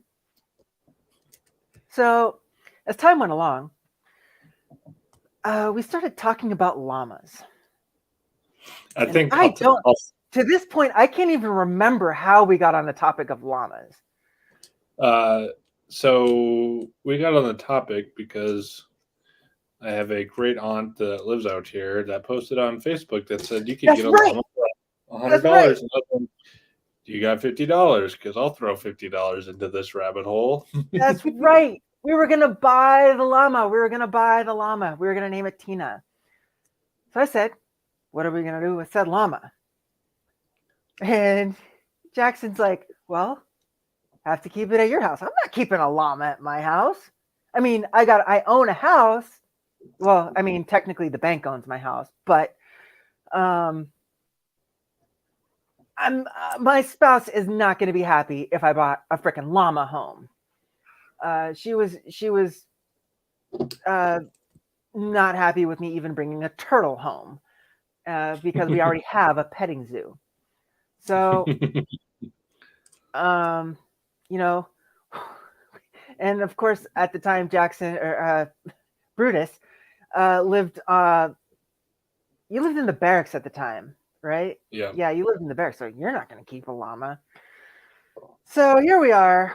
We really want this llama because I think actually how it really came up is we were talking about Napoleon Dynamite. And we were talking about Napoleon Dynamite and Tina, the llama in that show. Or I should say movie. It's a movie. So here we are. We're talking about Tina the llama in the movie. And then this offer comes up from his family members saying, hey, you got this llama for sale for 100 bones. Okay. I got $50. He's got $50. Where are we going to keep this llama? And we're just buying this llama so we can name it Tina. And maybe throw a ham at it at some point in time. Next bag. Bag 4, people. Bag 4. So, now everybody's wondering at this point, where does this whole rant about the rift between the watch sections and the office, where does that come into play? So Brutus and I, we started hatching a plan about getting this llama on board a ship in the shipyard. So we had it almost end to end planned out, like from of course, they're purchasing the llama. There was getting the trailer to move the llama. There was getting it on the base. There was getting it through security there at the shipyard gate, and then getting it past security in our own watch section. Which, I mean, that would have been easy. I mean, it was me and Brutus. Like, I don't think anybody would have been surprised if they would have seen us walking down the pier with a llama. So then the question was getting it onto the ship. And what we were planning on doing is we were going to get it down to, that would have been 1, 2, I believe would have been 3 decks down. And the stairs on a ship are very steep. And, you know, I don't want to hurt the animal. That was one of the main things, you know, to get it on board the ship, you know. So we were talking about, you know, paying people off at this point to, you know, get it craned, get the animal craned on board. Pay people off. Yep. And, you know, the llama would have been cheap at this point, but, you know, when it comes to starting to have to pay people off, that's where things started to get a little too expensive. So the end goal was to get it down 3 decks on a ship and into the security office and keep her there overnight so that when the office personnel came in the next morning, they would be greeted by a llama.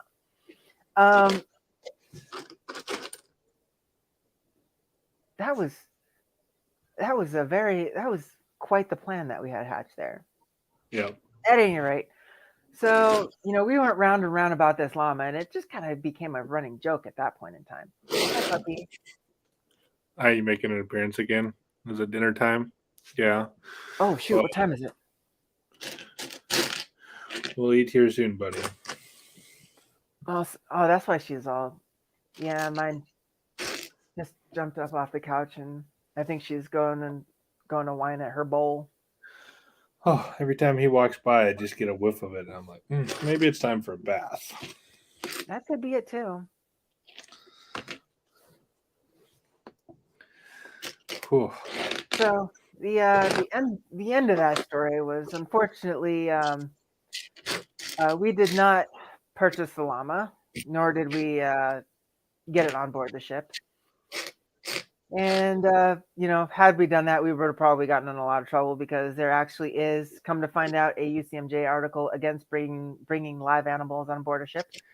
So but it would have been a great story at that. So I think in retrospect, it might have been worth the reduction in rate, but at the same time, yeah, I do really appreciate my paycheck. Me too. And I would not have it if the current one I have, if that was the case. So Yeah. At any rate, that was where the whole llama conversation came from, and we've kind of had this weird back and forth with llamas ever since, because llamas are pretty cool, actually.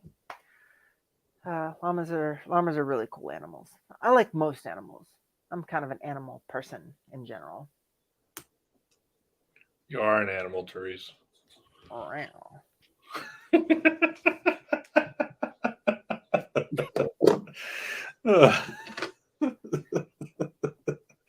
I'm I supposed to be the not funny one here. I should have expected that, but well, it's because I'm distracted, and that's okay, and that's what we were expecting to happen is me be distracted, and then Okay. Do you want to be on camera too? Okay. Come here. What? What? What are you doing?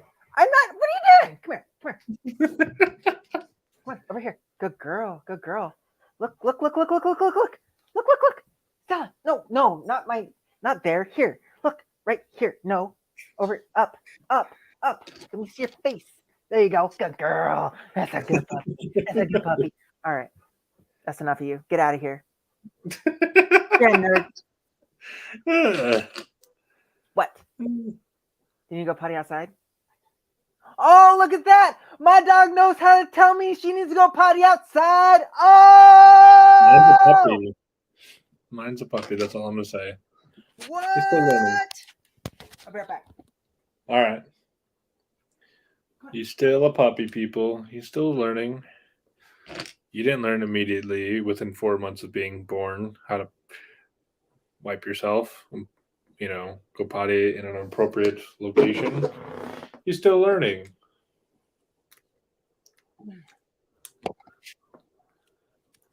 Sorry, I've been watching a lot of regular show lately. Regular show? Yeah. What's that? We cannot be friends anymore. I can't do this. I am logging off of this right now. I can't. How do you not know what regular show is? I don't know what regular show is. You got Hulu? No, I do not. Buy your ass some freaking Hulu and watch regular show. I will, but you got to give me like a synopsis of what it is. A bird, a raccoon, a gumball machine, a gorilla, a muscle man, a ghost. Okay.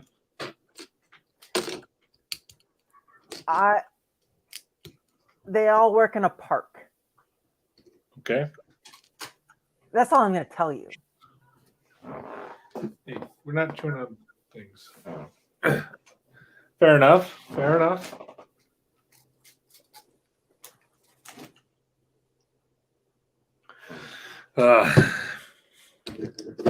Yes, but I have cable like an adult. You should be happy that I'm an adult and have cable.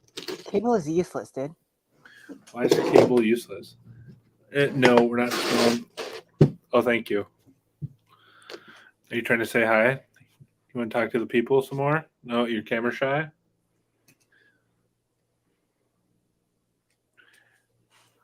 He's looking at you with intent. And then he sighed with the you frustrate the shit out of me. Kind of thing. But so regular show. Mm-hmm. Adventure Time. You ever watched Adventure Time? No. How are we friends? I don't know. Okay, you've been knocked down to acquaintance. That's it. I live under a rock, all right? Yeah. But I also a lot of that stuff doesn't necessarily appeal to me. I just started watching The Simpsons and getting into The Simpsons. How? I I can do this. I don't know. I don't know if I can do it. This is one of the roughest, pieces of news I have ever had. I thought you knew. No. Hate to break the news to you. Ta-da! This makes me sad. Why does it make you sad? It saddens my heart that you would not enlighten yourself with such comedy, such quality comedy.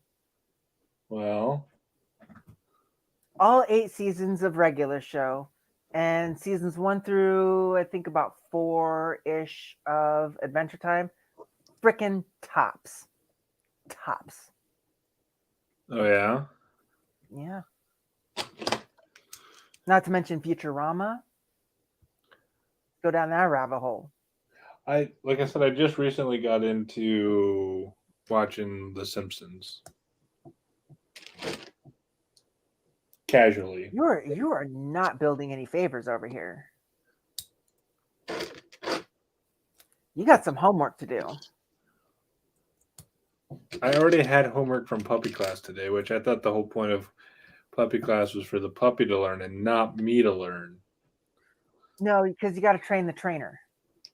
Yeah, I realize that now. And she keeps talking about conditional, or what's that other word, fancy psychology word that you do with dogs. Beat the hell out of them? No. I would never hurt an animal, by the way.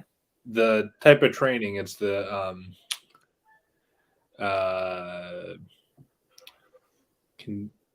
conditionally, that's not the word. I'm trying to think. Classically conditioning. It's whatever Pavlov did, with the whole bell. Oh, Pavlovian. Okay. Yeah, the bell thing where it's like traditional. Yeah, Pavlov absolutely kicks our ass in this house. So let me talk a little bit about Pavlov, right? So for those of you who don't know who Pavlov is, he was a psychologist, and I think he was either Russian or Ukrainian, somewhere over there. At any rate, so his experiment had to do with feeding his dog. Every time he would feed his dog, he would ring a bell. And it got to a point where he would ring the bell, and even though there was no food in the dish, the dog would act or react as if there was food in the dish, right? As in, like, salivating and, expecting something to be there, but, in fact, there wasn't. So in my house, I have a dog, a guinea pig, a turtle, a lizard, and 2 fish, right? A partridge and a pear tree. Yeah, I told you I have a petting zoo. We absolutely love animals of all sorts in this house. So when a certain event happens, all of the animals react, right? So at a certain time period, usually in the 6 o'clock hour, which is where we're at right now, which is why I had to go let the dog out. That's usually when I clean the guinea pig cage and I give her lettuce. So, and then I also feed the turtle, who gets lettuce. So when I open the door to let the dog out, I usually bring in the pool to do the guinea pig cage. When I bring in the pool, the guinea pig starts gnawing at her cage, ready to get out.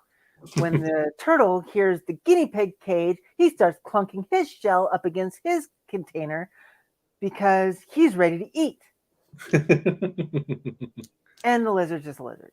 He's kind of on his own program. And the fish are in my son's room. So yeah. Anytime that sequence of events happens. Oh, and then by about that time, my dog, she's also getting hungry, so she starts whining over by her bowl. So yeah, all Pavlovian chain reaction right there, one to the other, and they feed on each other's anxiety too. They do, they really do. Oh yeah. Yeah.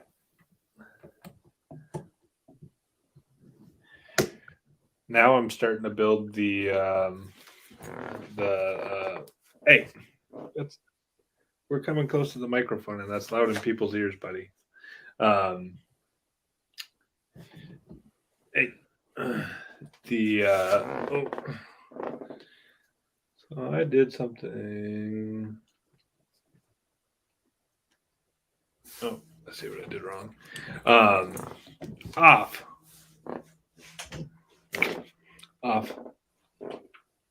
We're not showing the people how tough you are. Just be a good boy.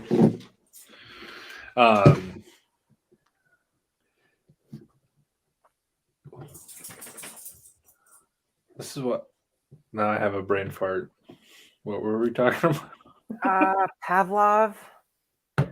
Yeah, I don't remember where I was going with that train of thought. No, I'm completely. That train got derailed. Yeah. Shiny object syndrome.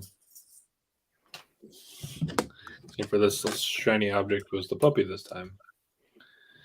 So shiny. Let's see here. Damn it, that pisses me off that I can't remember what that thought process was. Anyway, turtle, fish, Petting zoo. Still can't remember for the life of me. You know what the answer to that is? What? Suck less. Suck class. Yeah. How do you suck class? Educate me. Suck less. I'm trying, but I need to be educated. There's a lot of things I don't know. Whatever you're doing, do it better. I'm building Lego, and I think I do it okay. Suck less. Yeah. Oh, I think I was going to start talking about the boat hotel, which is what I'm currently. Oh yeah, the boat. I'm on a boat. It's a cool hotel. It's this little thing back right here.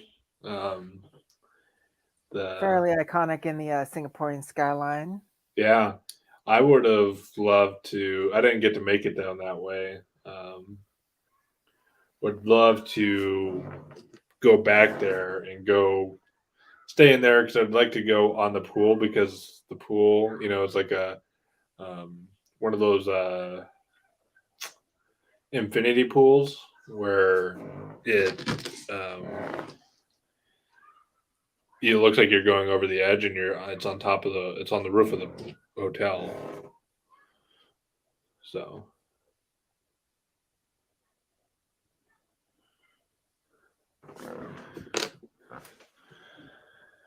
yeah, let's see here.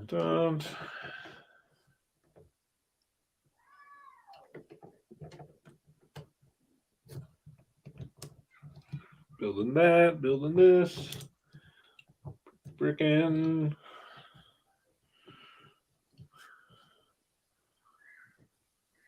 I remember I came up with a catchphrase for at the beginning of this. Now I don't remember what.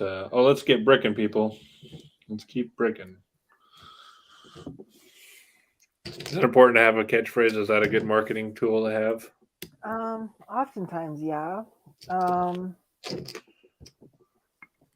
So catchphrase, slogan, if you will. Anything really to make an impression on the viewer and help them to remember you and what you do. So what you're saying is don't get naked to get people to remember me. I mean, you can, but I don't think Facebook community standards would appreciate that. Probably not. Are you interested in smelling what Singapore smells like there, Maverick? Because I mean, if you think about it, if you want to talk about, marketing type schemes that involve nudity, You have Khloe Kardashian, who did a nude shoot for PETA. You also have, of course, everybody knows about Red Hot Chili Peppers and their little stunt with the going on stage with nothing but a sock on. No, I don't. No, I don't. Tell me about that. What? Oh, I'm sorry. I'm a product of the 90s. So for anybody out there who may be on the little bit of the younger side, the band Red Hot Chili Peppers, out of I believe they're from Southern California.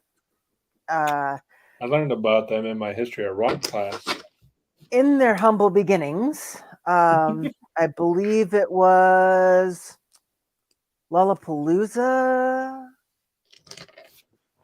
Might have been Lollapalooza. I believe they were probably all pretty either drunk or high, if not both. And they went on stage they got naked and went on stage and had nothing but a sock wrapped around their. Yeah. Yeah. That's interesting. Probably didn't get banned back then. Well, I see what you did there. They did get banned because actually, that instance is what pretty much catapulted them into the forefront, because at the time you still had things like MTV News that ran that piece over and over and over again, and that pretty much catapulted Red Hot Chili Peppers into fame. I mean, it was a good marketing scheme on their part. If they I mean, intentionally, it was just the band being a band in all reality. I don't think it had any intent of any kind of marketing ploy, but yeah. Yeah. I mean, I put it in kind of a marketing category because of course, my marketing background, but and of course the end result of where it ended up taking them. But I don't think it was, at the time, I don't think it was intentional, and I definitely don't think they knew or understood where that would take them. That's fair enough. Speaking about getting the band back together, we should try and find as many former bandmates and get back together with them. Bandmates, as in security people we knew. That are, what's that? Pass. Why? There's only a handful that I would say. Yeah. I think one or two of them still live in the area. I got a few people on Facebook. The ones worth keeping in touch with. And don't get me wrong, there were some great people in security. And it just so happened that our fates met us back up. That's pretty cool, and the dynamic that we have. I'm still waiting to go out and cause mischief. But I think a lot of people have kind of scattered to the winds. Like, for sure. That's for sure. It's just kind of the nature of the military, kind of is how it is, Pretty sure I passed one today at Walmart that I think we both looked at each other and being like, you look familiar. And the other one just had longer hair, and I clearly had the beard. Should have said something, but we'll see. I'm half tempted to actually send him a message on Facebook and be like, "Hey, were you at Walmart today at such and such location?" So, but he's also you just look at him and he's just has that like sad, like I'm in pain and misery all the time look. Oh, that's too bad. Well, I think you know who I'm talking about. You just described like most of the Navy right there. Engineering department security. You kind of had a shitty job. No pun intended. I think I know who you're talking about. Yeah. Yep. Pretty sure. Yeah. Like I said, pretty sure I ran into him when I first moved out here. I wanted to be like, hey, yeah, want to meet up with you. And now it's 4 months later, and I haven't hit him up. And then it's just funny. I see him in Walmart today. He just looks, like I said, he just looks so miserable in general all the time now. It's just like, yeah, how are you not happy? Like, you're out and like you're living life, and like I don't understand. I mean, You know, the thing is, Brutus is like, not everybody has a great time after they leave the Navy, man. well, they weren't having a great time in the Navy either. Well, I mean, the thing of it is the Navy. Don't get me wrong, the Navy is not the best organization in the world, and I am not advocating anybody to either join or leave the Navy. But at the same time, like, the Navy does provide a lot of things that you really have to that aren't necessarily given to you, and you have to work really hard for, Right. So, I mean, when sometimes when people get out, they don't realize all the things that the Navy actually did provide, and it kind of a culture shock to them. They have a hard time out in the real world where you can't just fuck up and everybody's like, oh well, oh well, there's another $2 million part. We'll just order another one, Yeah, yeah. I guess I forget about that aspect of things. Hey, puppy wants to play, dude. Yeah, he does. Are you just mad because you can't play with Legos? Is it because you don't have thumbs? What does that mean? No. That was a quick grab on my part. No, we don't chew on it.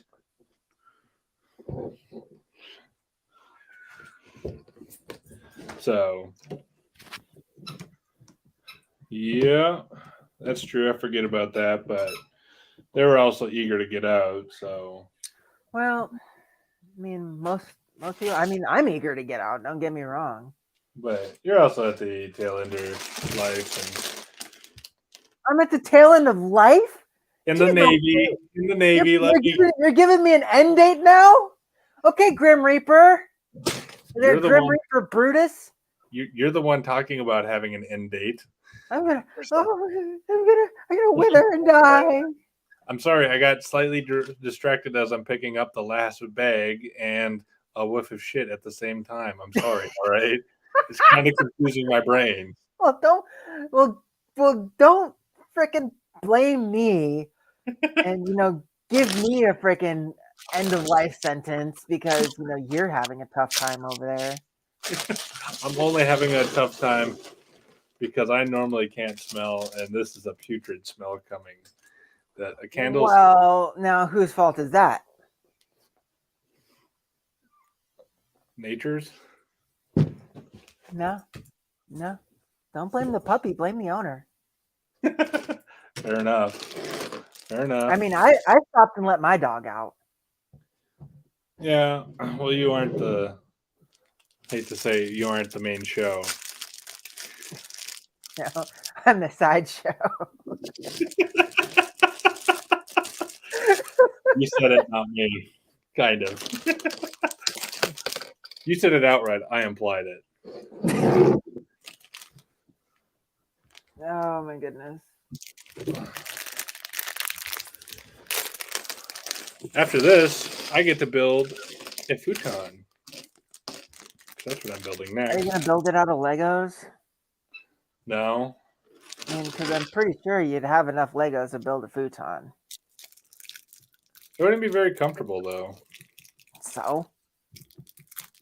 I want to be comfortable. It's overrated. It's overrated to be comfortable? Yeah. Now you tell me. All right. Oh, speaking of things, hey, somebody needs to hear this because I just thought about it. switch your laundry. How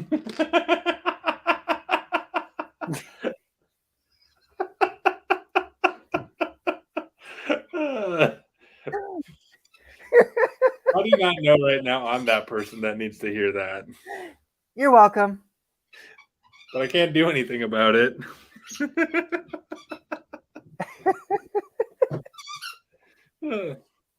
There's some people that also need to be told, hey, it's probably time for you to get up and wipe. That numb feeling's not healthy for you either.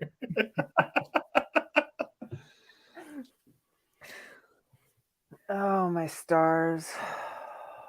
Stars. Stars, oh stars, oh stars. Hey, what do you think of the whole Johnny Depp and Amber Heard thing going on right now? All I know is there's something going on about Dookie in bed. You know, I got yelled at for eating crackers in bed. I can't even imagine how I would get thrown out of bed, how fast I would get thrown out of bed if I dookied in bed. Yeah. Honestly, it's something I haven't really been paying a whole lot of attention to. I've been kind of dealing with my own issues lately. Fortunately, that's over, by the way. That's good. And yeah, in your favor as to which very well in my favor. I can discuss more with that with you offline. But at any rate, so hey, it's educating the public as to everyone should. I can translate dog. He's saying you need to go subscribe to Alarmrid Media's Patreon and buy some merch. He's also saying if you don't like this video, you hate dogs. He said it, not me. Just saying. I'm translating. As you were saying.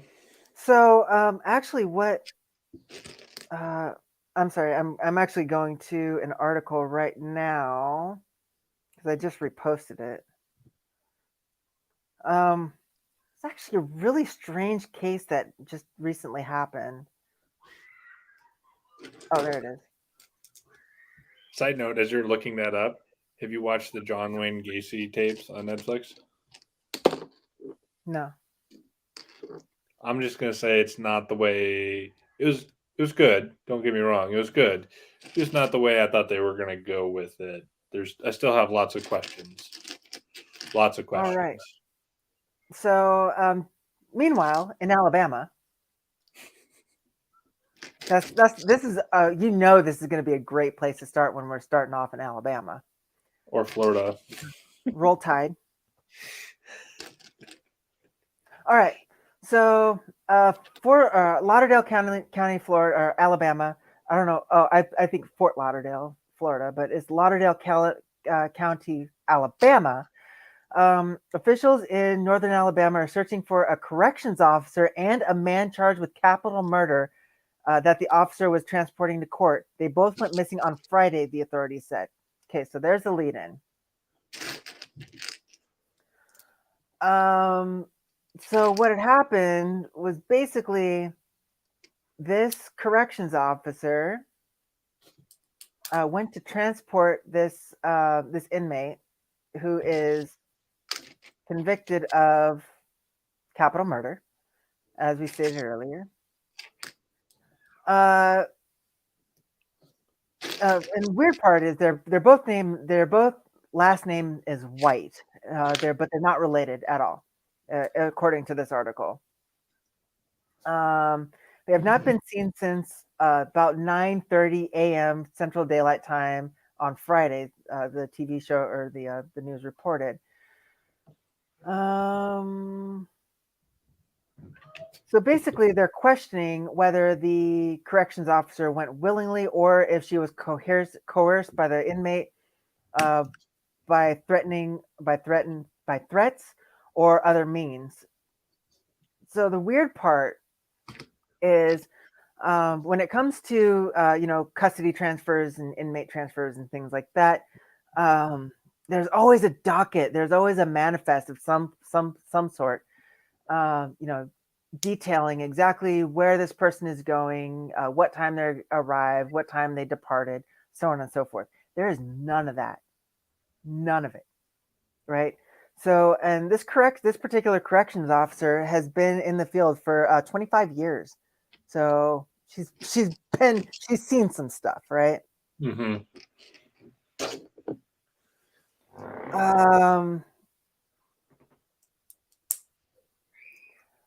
So Lauderdale County Sheriff Rick Singleton said in a statement that the evidence in the disappearance of Alabama corrections officer Vicky White and capital murder suspect Casey Cole White is pointing toward the deputy helping the inmate escape.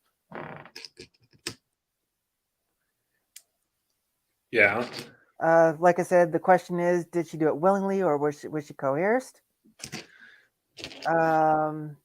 Indications are so no court appearance was. So the corrections officer claimed that the inmate had a court appearance for mental health evaluation, and there was none of that on the docket. There was no appointment scheduled, nothing.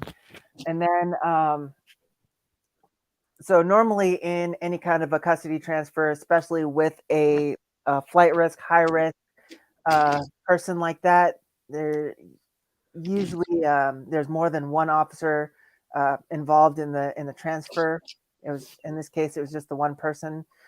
So very, very strange circumstances surrounding this whole situation right now, and kind of wondering how this is going to unfold. I think this is way more interesting than somebody shitting in somebody else's bed. No, it is. I just actually, I know you just shared it, but I thought I saw somebody else comment on it and it popped up in my feed. I was like, huh, this is interesting. And then their comment was, I hope they make a movie about this. And I'm like, well, my spouse and I, we were actually talking about they did. It's called Con Air. Yeah. I want one based on a true story, all right? The Fugitive. Shawshank Redemption. Shawshank Redemption is based on a true story? Well, I mean, it is in this way. Huh? What? I said it is in this brain. Oh, okay. You and my brother.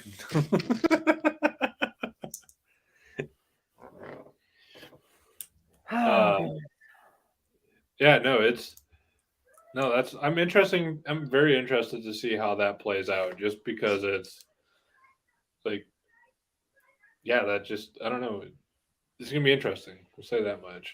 Yeah, you want to take it over under on how long? And we were actually talking about the possibility of cartel being involved, and this officer is very close, 25 years, very close to retirement, as the article states.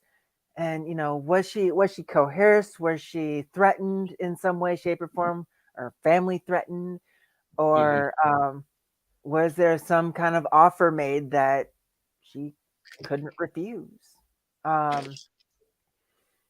So there's all sorts of circumstances that we were kind of talking about here in the house, and there's so much speculation, but it's kind of a fun little mystery at the same time, and I'm kind of all about that. So yeah, I'm hoping I see some follow up here within the next days or something like that. I hope everybody's okay. Don't get me wrong.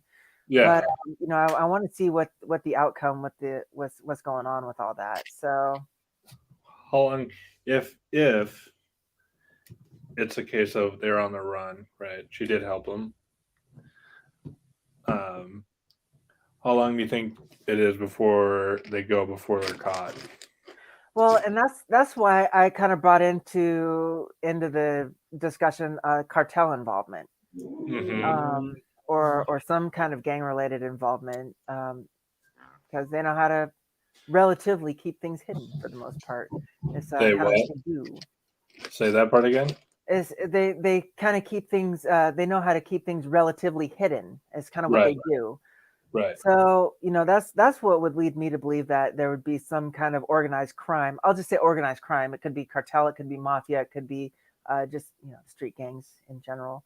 Right. Um, so, that's kind of where my brain went, and it's kind of the only way that I can rationalize something like that, especially with somebody, with the career background of law enforcement like that. Hmm. Um, but at the same time, somebody having a career of law enforcement background is also going to know a little bit better how to hide and be undetected by their peers, or I Right. should say former peers. But then, as we discussed, like, why would somebody who's so close to retirement jump off like that and assist this inmate in escaping? Like, it's really weird. There's just no good answers right now, and the possibilities are just endless. And I want to see what happens. I want to see what the outcome is. And see me doing what my day job is. I'm like, hmm, I understand. I can, I can. To me, the leaps like they make sense, Yeah, especially with everything that's going on in the world right now. The leaps make sense. yeah, yeah, Um, definitely. so definitely something I would love to incite you with more offline, just because it's um, then we're starting to get into day job things and I know you uh, can't talk a whole lot about your job, but yeah. Well, there's that. we're just kind of talking and theorizing this afternoon about it's an absolutely fascinating case, and way more interesting than two narcissists battling it out in court. And it's exactly what it was. It was a low key narcissist versus an open narcissist. Like, that's what that was. And I I just I'm no, I don't have the bandwidth. I don't have the time to look into that and really care. Some people are on Johnny Depp's side. Some people are like, oh, believe the woman. But the court. That's what courts are for, is to drag out the truth. yeah, And the courts will find out really quickly. There's this wonderful thing called discovery. Um, I and maybe a lot of the clips I've been seeing has been very pro Johnny, um, but I'm just like the things that keep getting pulled out and like the clips that I keep seeing. I'm like they're very entertaining, and it's very clear that the Amber Heard's team is very new at mhm. the game. Oh, her legal team. Yeah, it's very new at the game and is very yeah, just needs some help. So, but that's just my thought process of what I've seen and understand. So, Cool, cool. yeah, Like I said, like that's kind of been the least of my focus right now. Um, like I said, I've got content to create. I actually should have been doing that rather than sitting here yakking at you while you're bricking. But it's I okay. mean, I've only got what 4 or 5 more days until I need to figure something out. I think I figured out a resolution to continue my Adobe access. What's But that? I think I'm just gonna do a reduced package, because I love having the full Adobe package. I love Hmm. having that kind of power, in my creative realm. But after taking a step back and being really objective with, the type of content I create for both you and my other client, I think I can get away with just keeping the Adobe Express package, which Hmm. is only going to be $119 for the year. So, Oh, or that's 109. cool. And then Yeah, once you get more business, like obviously you can. That's yeah. an easy justification to buy more. Well, that's true too. And so what I did is I was able to scratch together uh, pretty close to enough. I'm just waiting for it to transfer to my PayPal so I can pay for it. Hmm. Um, So yeah, I think I'm gonna be okay to continue creating content on That's it. all that matters, right? Yep, yep. I keep wanting to So look at my computer, which is right here with you, but I gotta remember I gotta look here at the camera, at the people, no, look at me. and I'm so stare much into better their to look soul, at. Look at stare into me. their souls. Over here. Over here. You can't see me. You can't see me. You're right. I can't see you. I'm bricking You along almost here. done? Yeah, I am. I Because mean, we've been at this for 2.5 hours now. yeah, but you also have to understand. I delayed. I gave a long lead in time of teasing it and talking about things, and um, had to get up a couple times. Well, I guess I really haven't gotten up since I've started, but like this is pretty par for the course, I would say. But yeah, no, I'm coming close. I'm trucking along. I mean, the top of um, the hotel's done, and then it's just the fancy botanical garden sculptures that are left to do.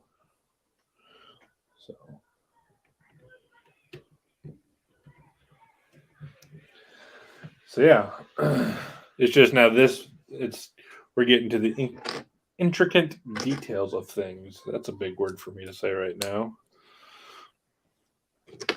Intricate details, my fist in your face. Yeah, come do it. Nerd. I haven't been smacked around in a while.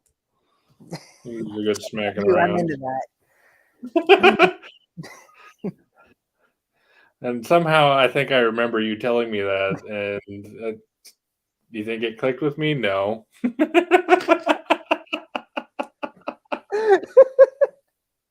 After, yeah, things I regret saying after they've been said. That's one of them. Oh, jeez.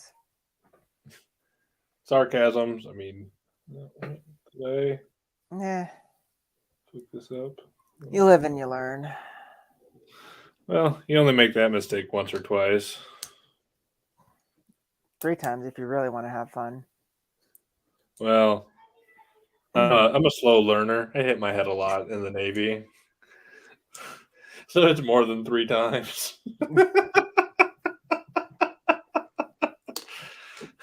I'm still, I still approach light bulbs very gingerly. Like, is it going to shock me?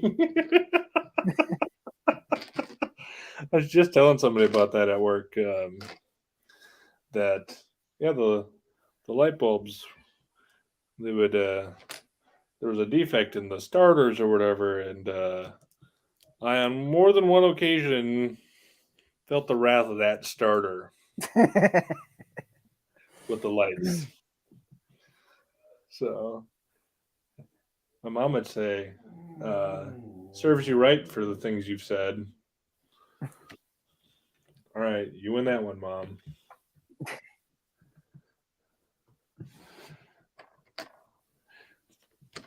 I'm not a speed builder, but I do think I build pretty fast. This was 800 and some pieces.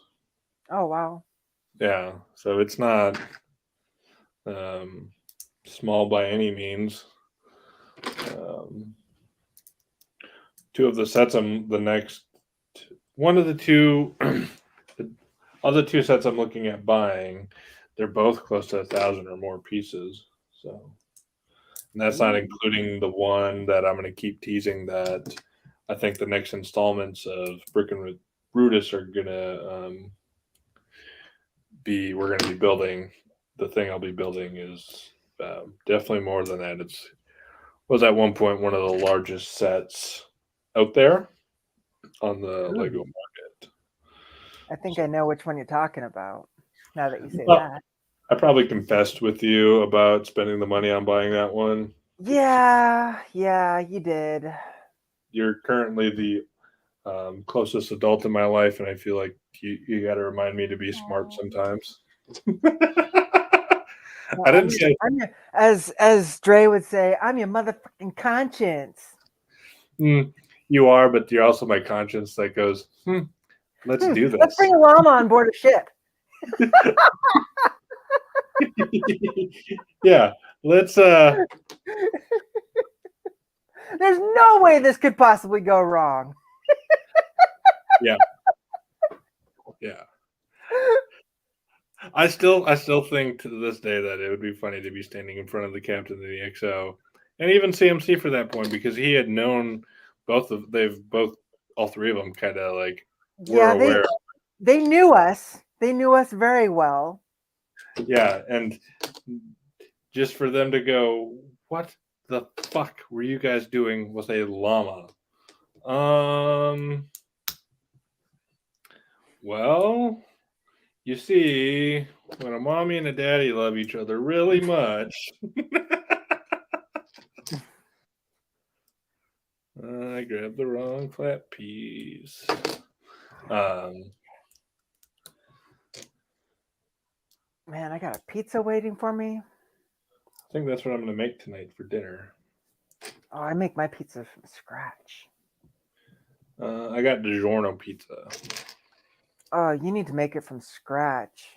Oh, Since having the puppy and being a single parent, I will freely admit to you, I definitely eat like a single parent would eat. If that makes sense. I don't. I like cooking literally takes a half an hour to make your own pizza. when I can eat in 18 minutes for $12 overhead. It tastes much better. As much or as little cheese as you want. I think Any you topping you want. I think you forget your overhead for $12 is slightly different than $12 for me. No. Yes. I can be broke skis too. That's cool, but you don't have food allergies that tell you which foods you have to buy, and those are far more expensive. Oh, you freaking nerd. Yeah, you remember Yeah, I remember that conversation.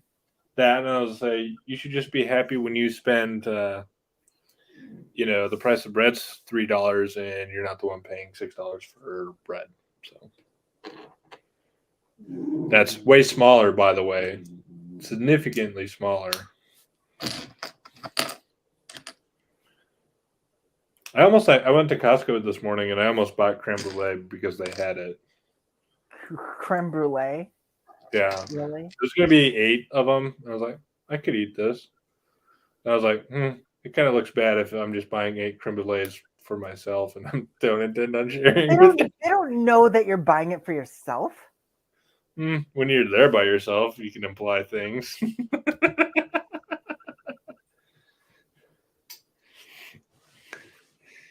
But you're right, they don't, and nor do I care. But I was also like, I probably should be an adult and not buy 8 creme brulee just because I can. Like I said, I did make an adult decision. I didn't say I did try to make an adult decision today. Tried. I mean, I am wearing pants. Well, I mean, you said you went to Costco, so that's not much of an adult decision because that just prevented you from getting arrested. Oh, the whole pants thing? Yeah. Fair. But like I've been home from Costco for a very long time. I could have taken my pants off at any point. Yeah, but that's called public indecency and in your own place? Oh, well, I mean, you're live-in right now, so I mean, community standards? Yeah. I think my apartment has community standards and they agree I have to wear pants. Especially when I got the patio door open. Patio. Well, deck, door, whatever you want to call it.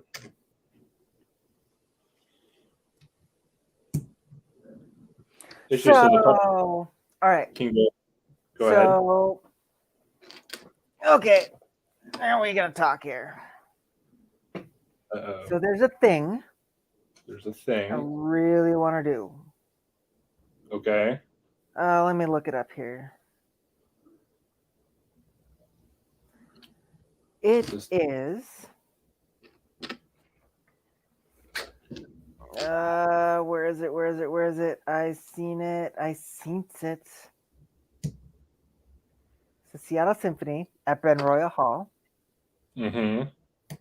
which is an absolutely amazing venue, by the way, if you've never been there. Mm-hmm. Nope, never been there. Oh, now, of course, I get targeted ads for it, and of course, now that I'm looking for it, I don't see it anywhere. Yeah. But it's the Seattle Symphony, Okay. and it is titled "The Sounds of Space." Ooh, that sounds like fun. Yeah. So they still had cheap tickets. Well, I say cheap as like tongue in cheek. Cheap being like the $50 tickets. Oh, I see. When you say sympathy of Seattle, Symphony. I can't speak English right now. Symphony. Yeah, that one. I automatically assume because the rich people like to go to those things that it's Well, that's just a thing. You get to dress nice, and I get to wear like a nice cocktail dress or something nice, elegant. Yeah. I don't get to do that very often. Yeah, I'm just hoping for a job where I can just like wear this. I did say that to somebody at work, and they're like, "You've seen how I've come into dress to work some days. Like, why don't you just like you can get away with some?" And as our one manager standing there, and I'm like, he goes, "Yeah, I haven't said any shit to anybody about how you guys dress," and I'm like, "True, but I'm not now because we've had this conversation. Be the first one to try it out." You know what I mean? What do you wear to work? Business casual. Okay. I don't like it. I love it. I'm doing my precept class next week, and I've got all of my suits picked out for the week, and because I've got 4 suits, and then I've got tons of business casual clothing. So I've got everything picked out. Actually, that was the other thing I needed to do today, rather than being on a freaking podcast with you, is I need to go freaking get my clothes ironed out and ready to go, because you can do it tomorrow. Actually, no, I'm kind of busy tomorrow, so we'll see. We shall see. But I've also got, well, because what I'm doing is I've got the 3-day course, and then there's another 2-day course immediately following that. So I'm going to be in class all week this coming week, and then there's another 2-day course 2 weeks from now that I'm going to be taking as well. That's on Thursday and Friday. So I'm doing a entrepreneur track and a career track. So nice. It's gonna be fun. Oh, finished product. Finished product, people. Look at this beautiful thing, just like the city. So, since Teresa's got to get out of here, and we'll probably continue chatting after this. Voila, this is the city. This has been Bricking with Brutus, and I will see you guys on the flippity flip. Now, just wait like 2 minutes for me to like go end it, but I will see you on the flippity flip.